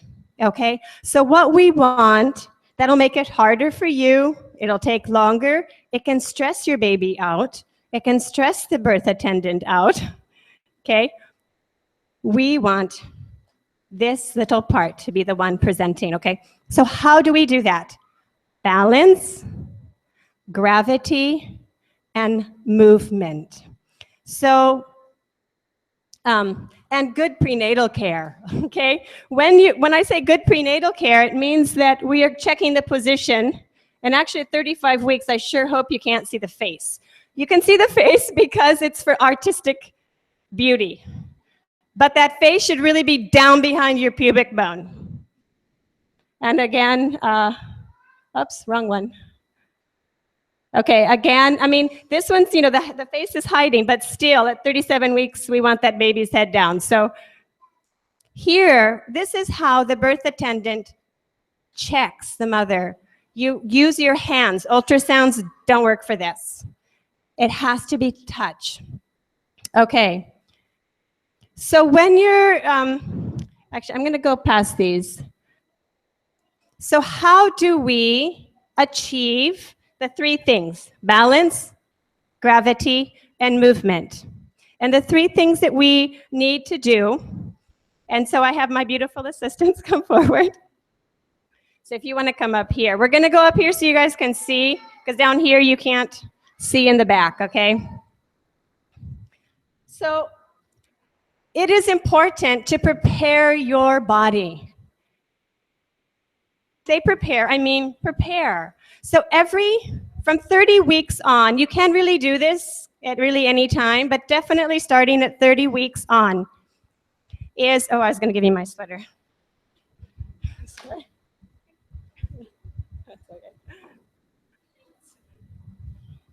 Okay, so is to do rebozo. And the reason for rebozo, what you'll see, can you turn sideways? Yeah. So you take just a sarong, okay? You put it around the mom's belly. Mom needs to get comfortable, i.e. the rug on the floor, you know, get your knees comfortable. Now, I'm just going to check with Aryan. Are your legs nicely separated? But you shouldn't be overextended. So you want the knees, again, balanced with the hip. And the hands are balanced with your knees. Yep, yep, yep. Okay. And then you just gently rock. So Ate Lorni, and then is that good for you? That feels good? So you do gently, and the reason you gently just shake, you also saw Ate Betty do that earlier during the video. The reason for the rebozo is to relax your muscles, the amniotic fluid inside gets shaken, helps your baby to move. You can do this for 5, 10, 15, 20 minutes.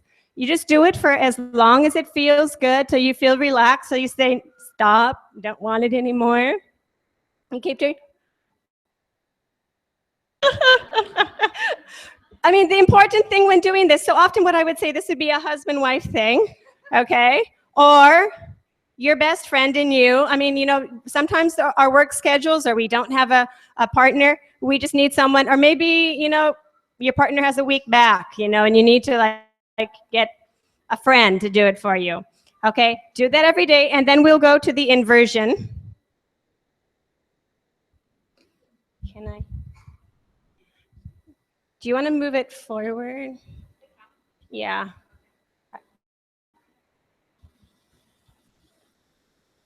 Okay, now this inversion looks wicked. But don't be afraid, because it's not going to hurt you. But you're going to go upside down. Okay, so you put the knees kind of just balanced and really near the edge of the couch. Ate Lorni is just going to sit be next to Ate Ariana. So just put your elbows. Yeah, but actually go closer, closer, closer, and then just let your head hang down. Do that for 3 breaths when you're pregnant. So 1, 2, 3, and then slowly come up. Okay, the reason for the inversion is to create balance between the uterus and the pelvic muscles inside. Now we will go to the side lie, and I think you can try it up there, and if not, we'll come down here. Okay. So, and then you go immediately from the inversion, which you should do every day for 3 breaths, not very long. Immediately, if you feel intense pain, movement in your baby, and check in with your doctor, okay?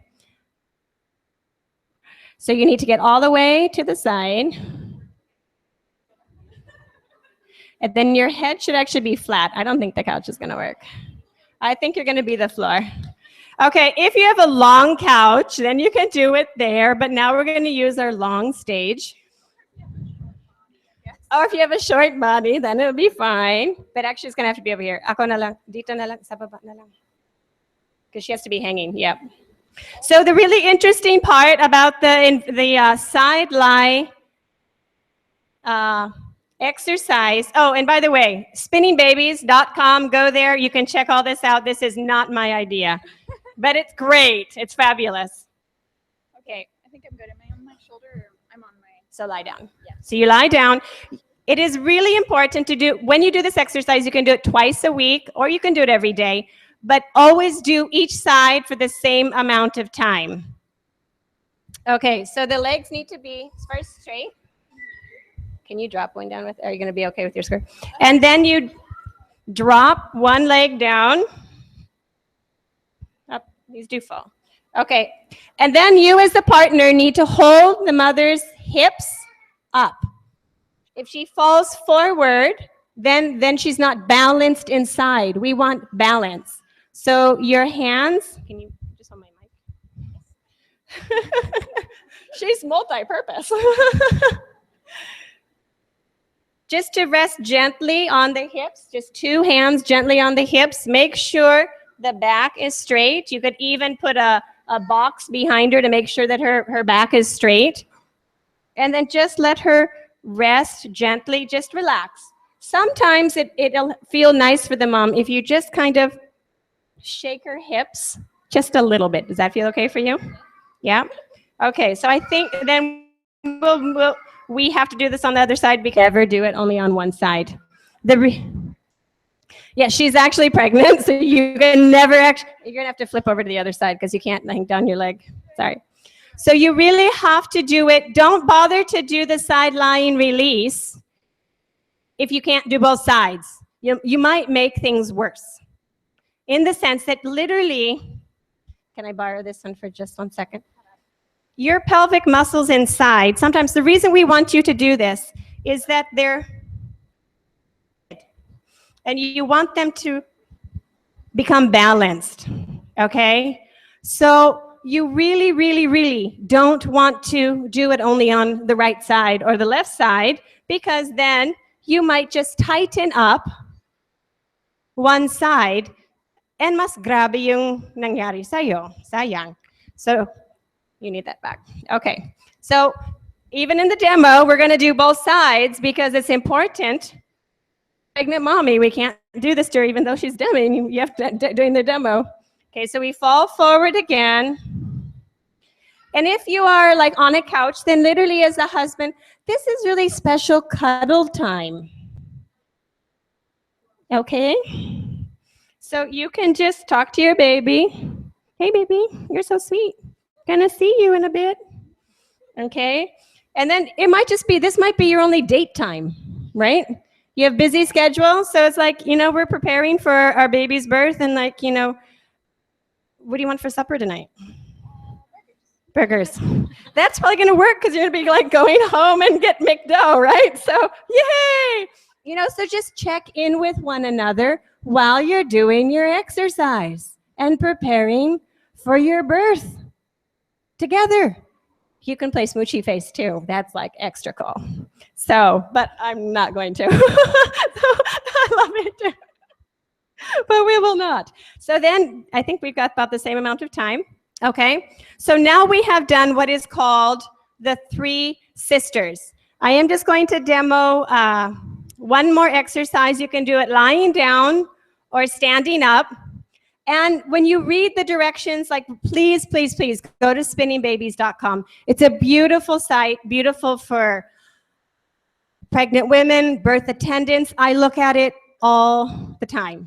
I love it, love, love, love. I learn something new literally every day. And for me, it was like last night too, you know, like every day you can find something there and it's like, whoa, that's going to be helpful in a birth. So this is one more exercise. It's called the abdominal release. If you can just lie down.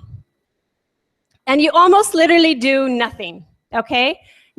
I'll put my, Ate Lorne, if you can just put your hand underneath right on the triangle dito po.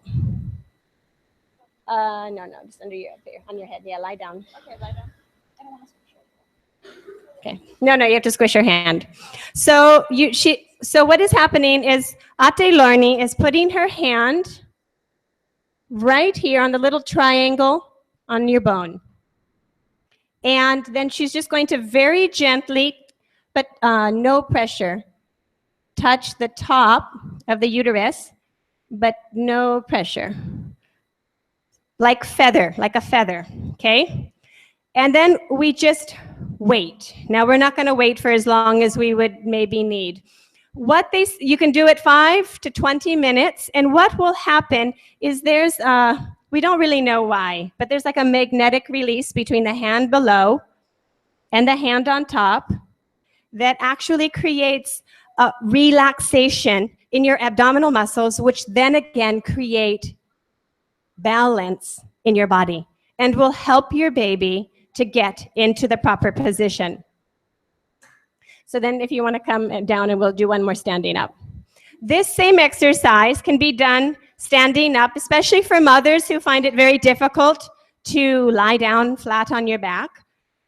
Like maybe even if, like you might be carrying twins or just you're super heavy when you lie down. And this exercise can be done, if you can you hold this for me for 1 second? Can you turn sideways like that? Yeah. So same thing, but this is standing up. And then actually this time we can add movement. So you can just move circular, like the hula thing. Yeah, the hula thing. And I'm not doing anything. All I will do is gently touch her belly and her back. I'm not pressing at all. And the mother can actually if she felt like she wants to, she can even just go, down and I'll leave that to you. Yeah. But what happens is because the hands are just gently touching the abdominal muscle and the back, while the mom has the movement, there will be release inside, which will help the baby to get into a good birthing position. Thank you very much. So again, just back, it's important as a birth provider to listen to what is happening inside. Is this baby in a good position? As a couple, you can know yourself. If your contractions, so once you go into labor, I've been talking about during pregnancy, all these exercises can also be used when you're in labor. The inversion in labor, you would do just at the beginning of your labor, just to kind of help balance everything. But if your contractions are weak, you can do them again. But this time for 3 contractions. So in pregnancy, 3 breaths. In labor, 3 contractions, and it ain't fun. Okay? It isn't. And so you need the people around you to be encouraging you that you can do it. I'm going to pick up one more thing. This exercise is being done by Ate Lorne. This one, we rigged it up so the mom could do it, and it's called the abdominal lift and tuck. And it can do wonderful things for your labor. If things are not progressing, every contraction, you lift up the belly and you tuck it in. You just pull in and you hold it for the whole contraction. You do that for 10 contractions, you will see progress. It's amazing. I love, love, love it. But it's also, again, hard work, which is why it's nice if your kasama does it. You can do it for yourself. But the point in giving birth is find what works for you, move, move, and move again until you find the right position. You can do it. Kaya mo yan. You are beautiful. You are made, beautifully made and wonderfully made to give birth. And I want to thank especially the university. And actually, I'm super, super proud and thankful to Isabel for all the work she has done with her photographing, her skills and her beauty, the beauty that she has to show each of us today. All of these pictures are hers, what we're going to see later, the videos. Her heart for us communally as beautiful women is just beautiful, and I'm just super grateful to her. Thank you. Thank you, Ate Deb. And now we're, for our last speaker, we're gonna call on Jerry Gunderson. She's the Executive Director of Help International Ministries and also the Co-Director of Shipra Birthing Home. So let's call on stage Ate Jerry.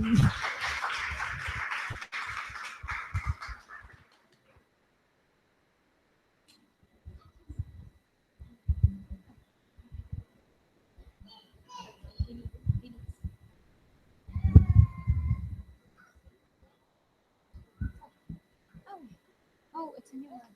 Oh, you have it already? Okay, good. Okay, that's fine. Yep. No, if you've got it, that's great.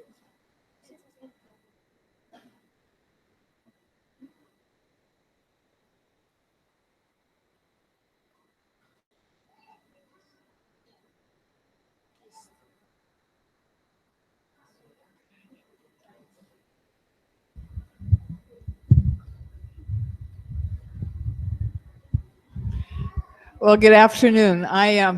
This is a fairly serious subject, so I'm probably not going to make anybody laugh too often, except you can laugh at me if you like. And so I am really, really honored to be here. This is a tremendous, tremendous gathering of mothers and fathers and people who care about women and people who care about childbirth. During the lunch hour, Doctora and Deborah and I were engaged in a conversation that has given me much hope for the future, and I really thank you. I am going home energized beyond energized, and for those of you who know me, that's pretty dangerous. So in your materials, you're going to see a document that I'd asked the folk to print, and it's called Respectful Maternity Care. I'm not going to go through it. I'm not going to read it. It's just a reference for you to know what is on the international scene or coming up on the international scene in terms of promoting and furthering respectful, non-abusive care for birthing women. Before I start, okay, now technology and Jerry are not compatible, so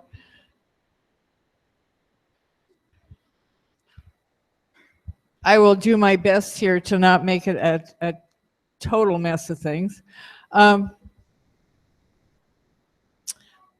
I'd like to open with telling you that my life has been profoundly changed by working with the women from the margins. They have taught me everything I know about injustice. I didn't know it really existed. I cannot believe how ignorant I was when we moved to the Philippines in 1987. I had personally never felt that I had experienced it. I came from a mindset that was not sympathetic to women, from a mindset that was not sympathetic to women in labor, including myself.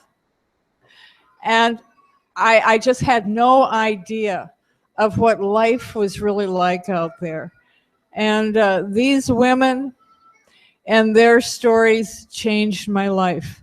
We work with the poor, and they live in profound injustice every single day.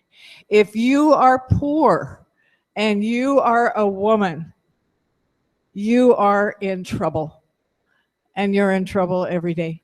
And yet, these women, and we've been doing this for years and years, so now I'm talking about thousands of women, every morning they wake up in a context of injustice, and they square their shoulders, and they gather their children,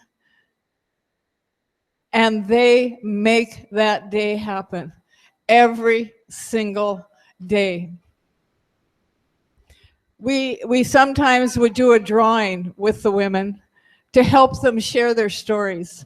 And it's called a self-portrait. I'm a community developer, among other things. Depends on what day it is and what hat I'm wearing.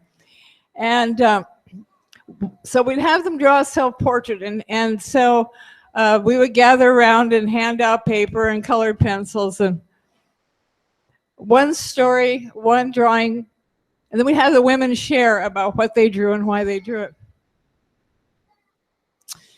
I think the most profound story I've ever heard came from a woman who probably did not have a third grade education.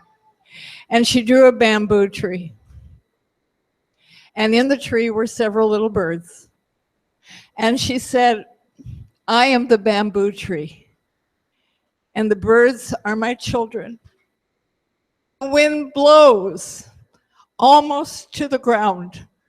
When that wind blows me almost to the ground, my children can hang on to me, and we will rise again."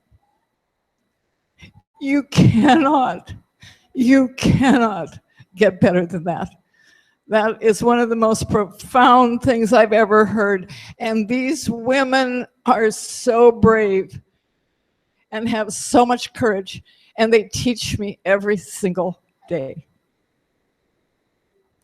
This is a tribute to them in a sense, and I guess a plea that we work together to put injustice toward women away forever.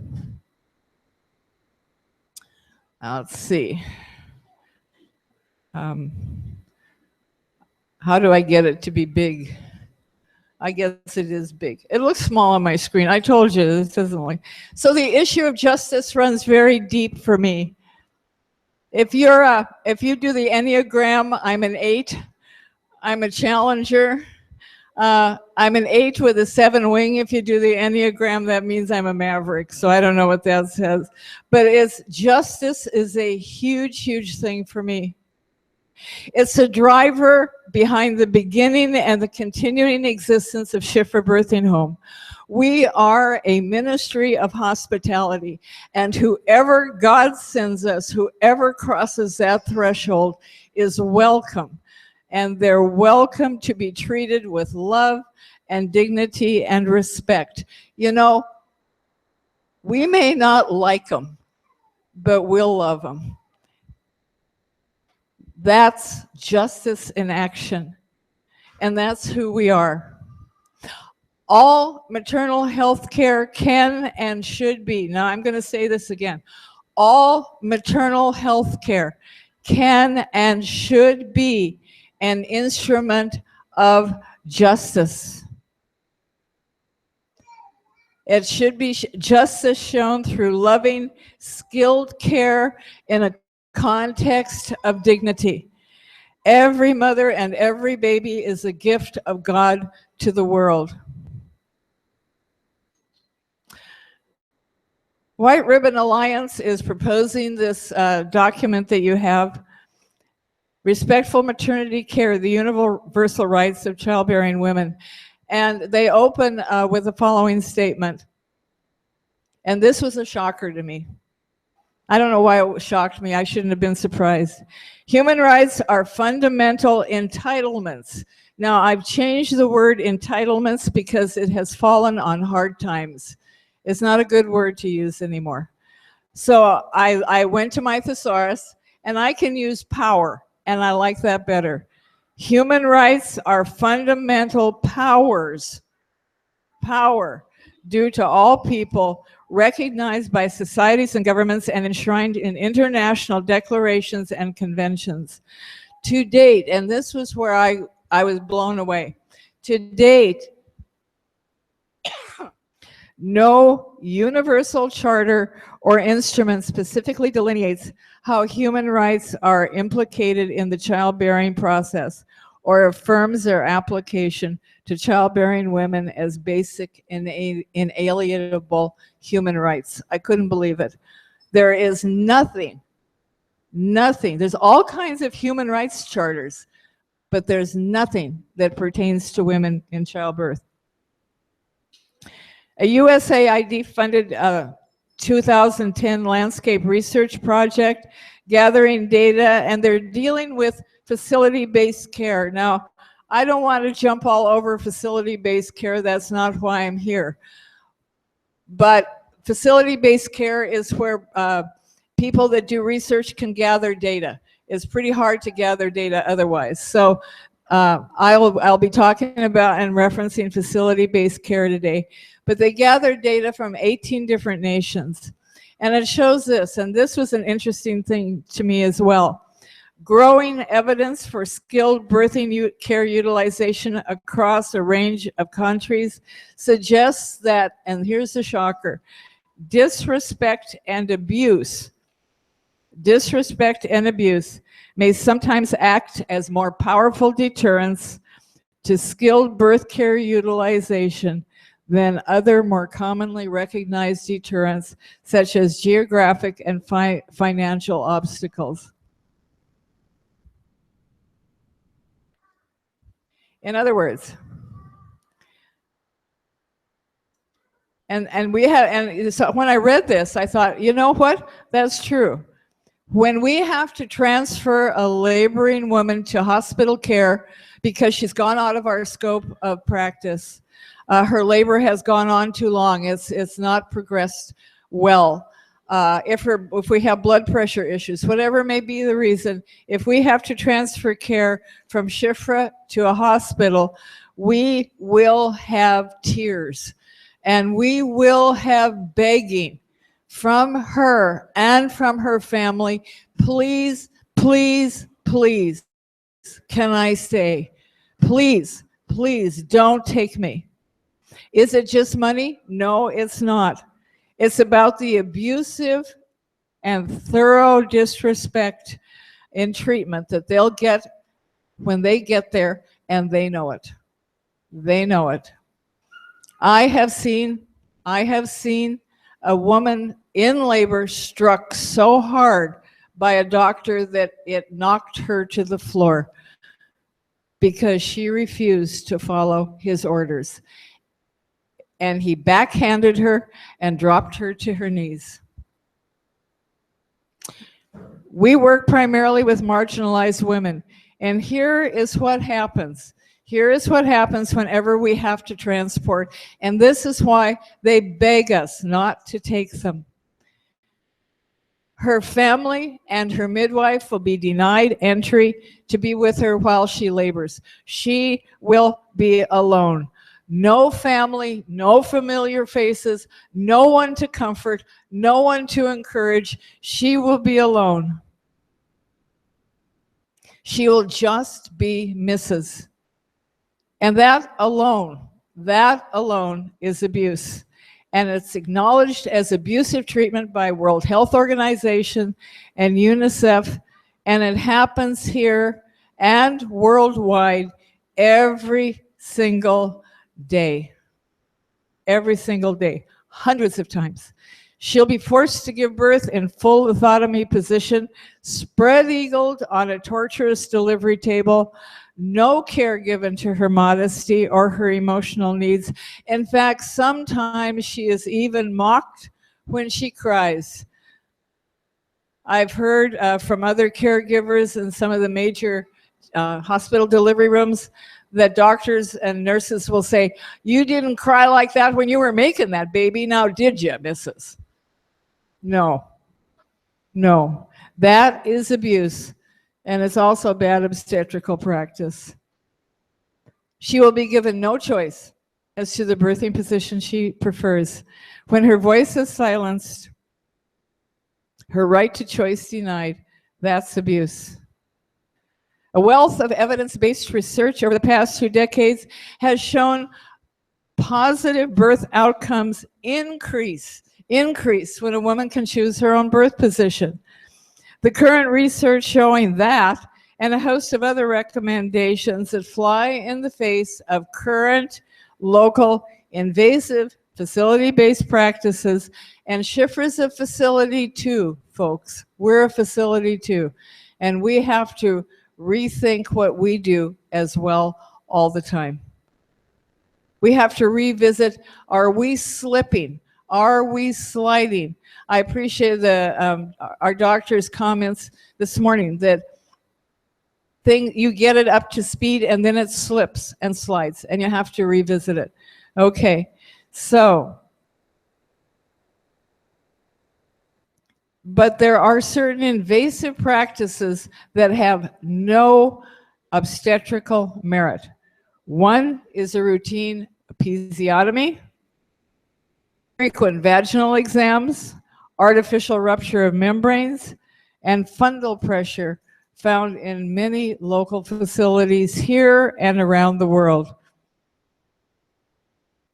Those practices are strongly opposed and condemned by World Health, UNICEF, the American Congress of Obstetricians and Gynecologists, the International Federation of Gynecology and Obstetrics, the International Confederation of Midwives, and the International Pediatric Association, all affirming this proposed charter that you have in your hands with the intention of reducing abuse and disrespect in an effort to curb maternal and infant mortality. Maybe you're one of the millions of women throughout the ages and around the world who have encountered disrespectful, abusive treatment during facility-based childbirth. Maybe you're one of them. Maybe you've been abused. And sometimes we don't even know it. Sometimes we don't recognize the abuse. When I was having my babies 40 years ago, abuse was not a word that was used in giving birth. We didn't even think about it. We went in and had our babies. But I realized years and years later that actually I had experienced abuse twice. And I'll just tell you one experience. It was with my first baby. I should have learned spinning babies 46 years ago. All my kids were posterior. All my births were posterior. In other words, the baby was sunny side up. And when you're pregnant, it's really cute because you can see all the little feeties and knees moving around and you think, oh, isn't that cute? No, it's not cute, ladies. You don't want to see those little bumps coming and going and go, oh, isn't that cute? I can just see all that. He looks like popcorn in there. No, we do not want to see that. All my babies delivered that way. The reason you don't want that is because when your baby's posterior, it is a long, hard, painful, unproductive labor, and it can go on for a really, really, really long time. So I get into the hospital, I'm checked, routine vaginal exam. I was 3 cm. Okay, first baby, all right. So hours later, I was 4 centimeters. The nurse would come in and she'd do her routine hourly, in those years, hourly, vaginal exams. I'm curled up on my side. My husband is with me in the labor room. I'm biting my pillow rather than him. Although I thought it might not be a bad idea to bite him once in a while too, but I didn't. I just bit my pillow. And she'd tell me to roll over so she could check me. I don't think I've ever experienced any more excruciating pain in my life than rolling over on my back so she could do her routine, send a check and tell me, well, you're still 4 centimeters. If you didn't complain so much, maybe you'd do better. Well, that's abuse. And I didn't know it. Somehow it was all my fault because I was in pain and I was asking her to, can we please not have the exam? Can I please not have it? That was abuse. When she said that, I could have ripped her face off. Whose body was this anyway? Hers or mine? And I know what I felt. I felt like it was a rusty hacksaw spine. And so, ladies, remember the spinning babies exercises. Now, I gave birth to each of, I have 6 children, gave birth to in hospitals to all of them, 2 different hospitals, 2 different doctors, 2 different birthing attendants. Pretty hospital, you know. I was in lithotomy position, up in stirrups. But I'll tell you what, all 6 of them. And even though everything was wrong with what I know now, yet they were wonderful experiences. I remember each with joy. And why is it that way? What has made them so good? What made them good, and this is what I really want to focus on, what made them good is I had a voice. I was not handcuffed. I was not silenced. I had a voice. I had a genuine relationship, talking and most of all being heard by my doctors. They treated me like I actually had a brain between these 2 ears, and they heard my voice. And even if they, I think if I had known then what I know today and had asked to try some funky positions, I think they would have let me do that. And I have no idea how to get this thing back on track. There I go. I had a voice and they were hearing me. They were taking me seriously. They weren't treating me like some fluff head. They were treating me really seriously.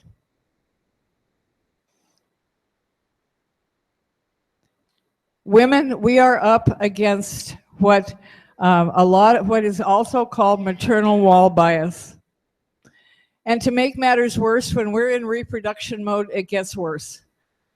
Research has shown that pregnant and nursing women and birthing women are actually treated worse than women that are not visibly pregnant. It's a deeply held but unaware thought that women who are pregnant are somehow less competent, more irrational, less capable, less dependable, and less authoritative than women who are not pregnant. It's called maternal wall bias. A 2006 study of patriarchal language, which is also a put down. What's the language? Words are important. Was it you that somebody in the presentations today talked about the importance of words that are said, words that nurses say, words that doctors say? And have you ever had anybody say to you, well, who delivered your baby? Well, a good answer is nobody delivered my baby. I gave birth. Me. Where's the power? Where's the power? Is the power in the doctor or the nurse or the midwife who delivers, who catches that baby? No, it's in the woman who gave birth with the power. I'd like to share a story from Shifra. I've got two of them here, but our time is short. I'm not sure which one to pick. I'll pick the worst one. It's the most graphic. We had a woman, this is years ago, and her labor was long and hard, coming easily. It was her second birth, and we had expected it to be hard. The reason we expected it to be hard is we were working through emotional issues. The baby was in great position. It was her second baby. But on her first birth, the baby had been coming really fast. And she was laying on an examination table. And she said, the baby's coming, the baby's coming. And the people that were in the room, the nurses and doctors didn't believe her. She was a first-time mother. What does she know? She doesn't know anything about this. She's not the professional. And she kept saying, the baby's coming, the baby's coming. They stepped out of the room. The baby came, fell to the floor, and was killed. Why? Because they didn't listen to her. They didn't listen to her voice. Her voice was not heard. And all of our energy was focused on comfort and building trust that would not happen again. And she could release that baby and give birth. And she did, but it took time because her trust had been shattered. There is no more important thing that you can do than listen to the voice of women. Here in the Philippines, it's a challenge. But the way forward, we must move forward together to hear the voice and honor the voice of women. Hear them when they speak. And I'm going to move through a bunch of slides here. But it's our choice. It's our choice, women. It's our choice, birthing caregivers. It's our choice. It's our choice. What do we want? Do we want this? Or do we want this? Do we want this? Or do we want this? Do we want this? Or do we want this? The choice is ours. We have a voice. We need to be visible. We need to raise our voices. Don't be shy. Don't be shy. We can do this. We just need to listen and hear the voice of our mothers. Kaya mo. Kaya mo yan. Thank you.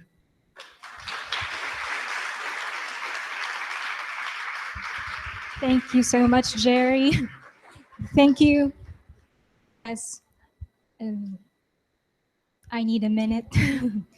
Well, it's been so many things to learn today, but really, with all the talks, all the topics that we have laid out for the program, the core message of the forum is really what we would ask is that everyone would work together towards mother-baby friendly care, and it all starts by respecting human rights, which is actually about love and respect, loving our mothers. And it is our role, whether a medical professional, healthcare worker, government official, educator, or a mother